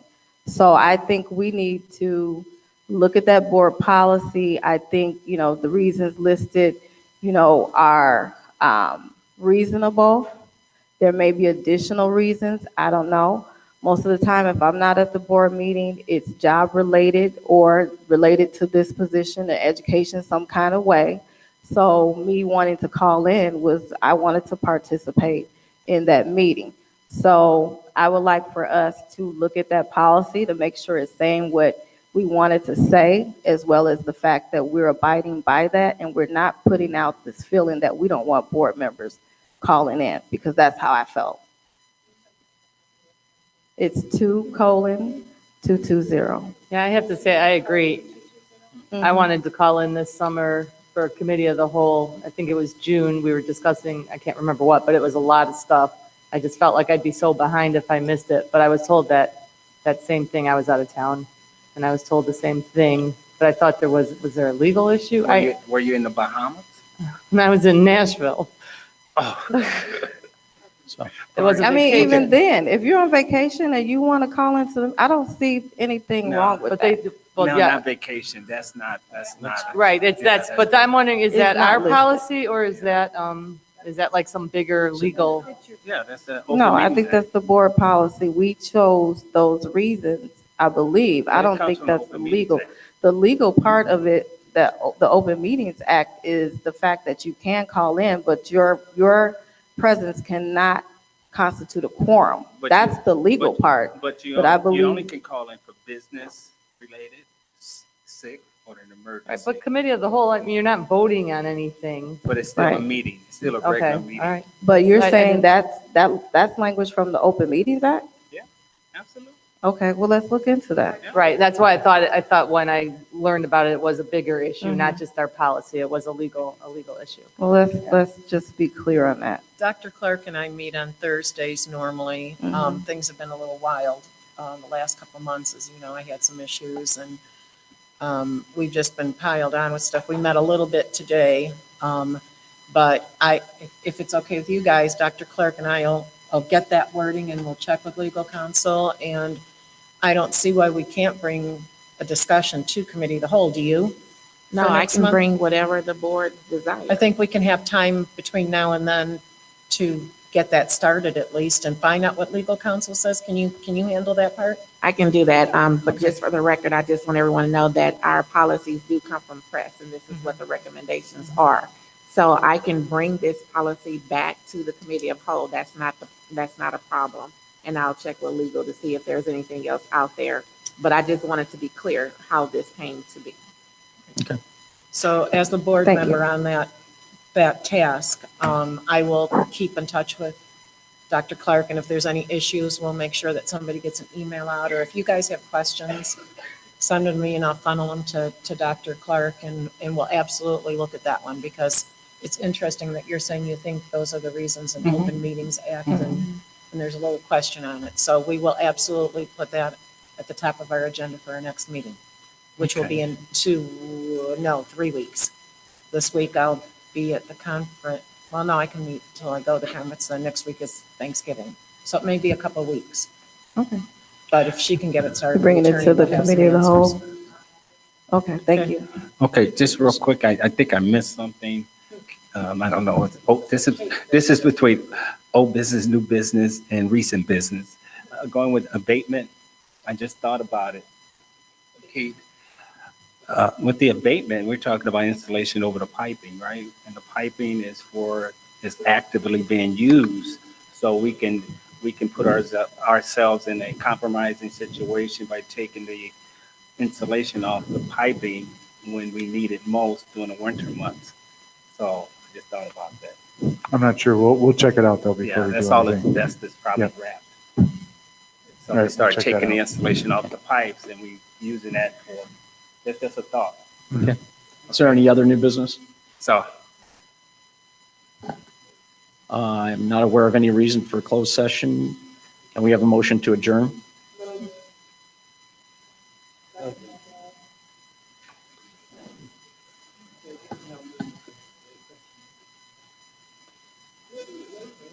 Did you get that, Terry? First and second? Okay. All in favor? Aye. Aye. All opposed? You're done.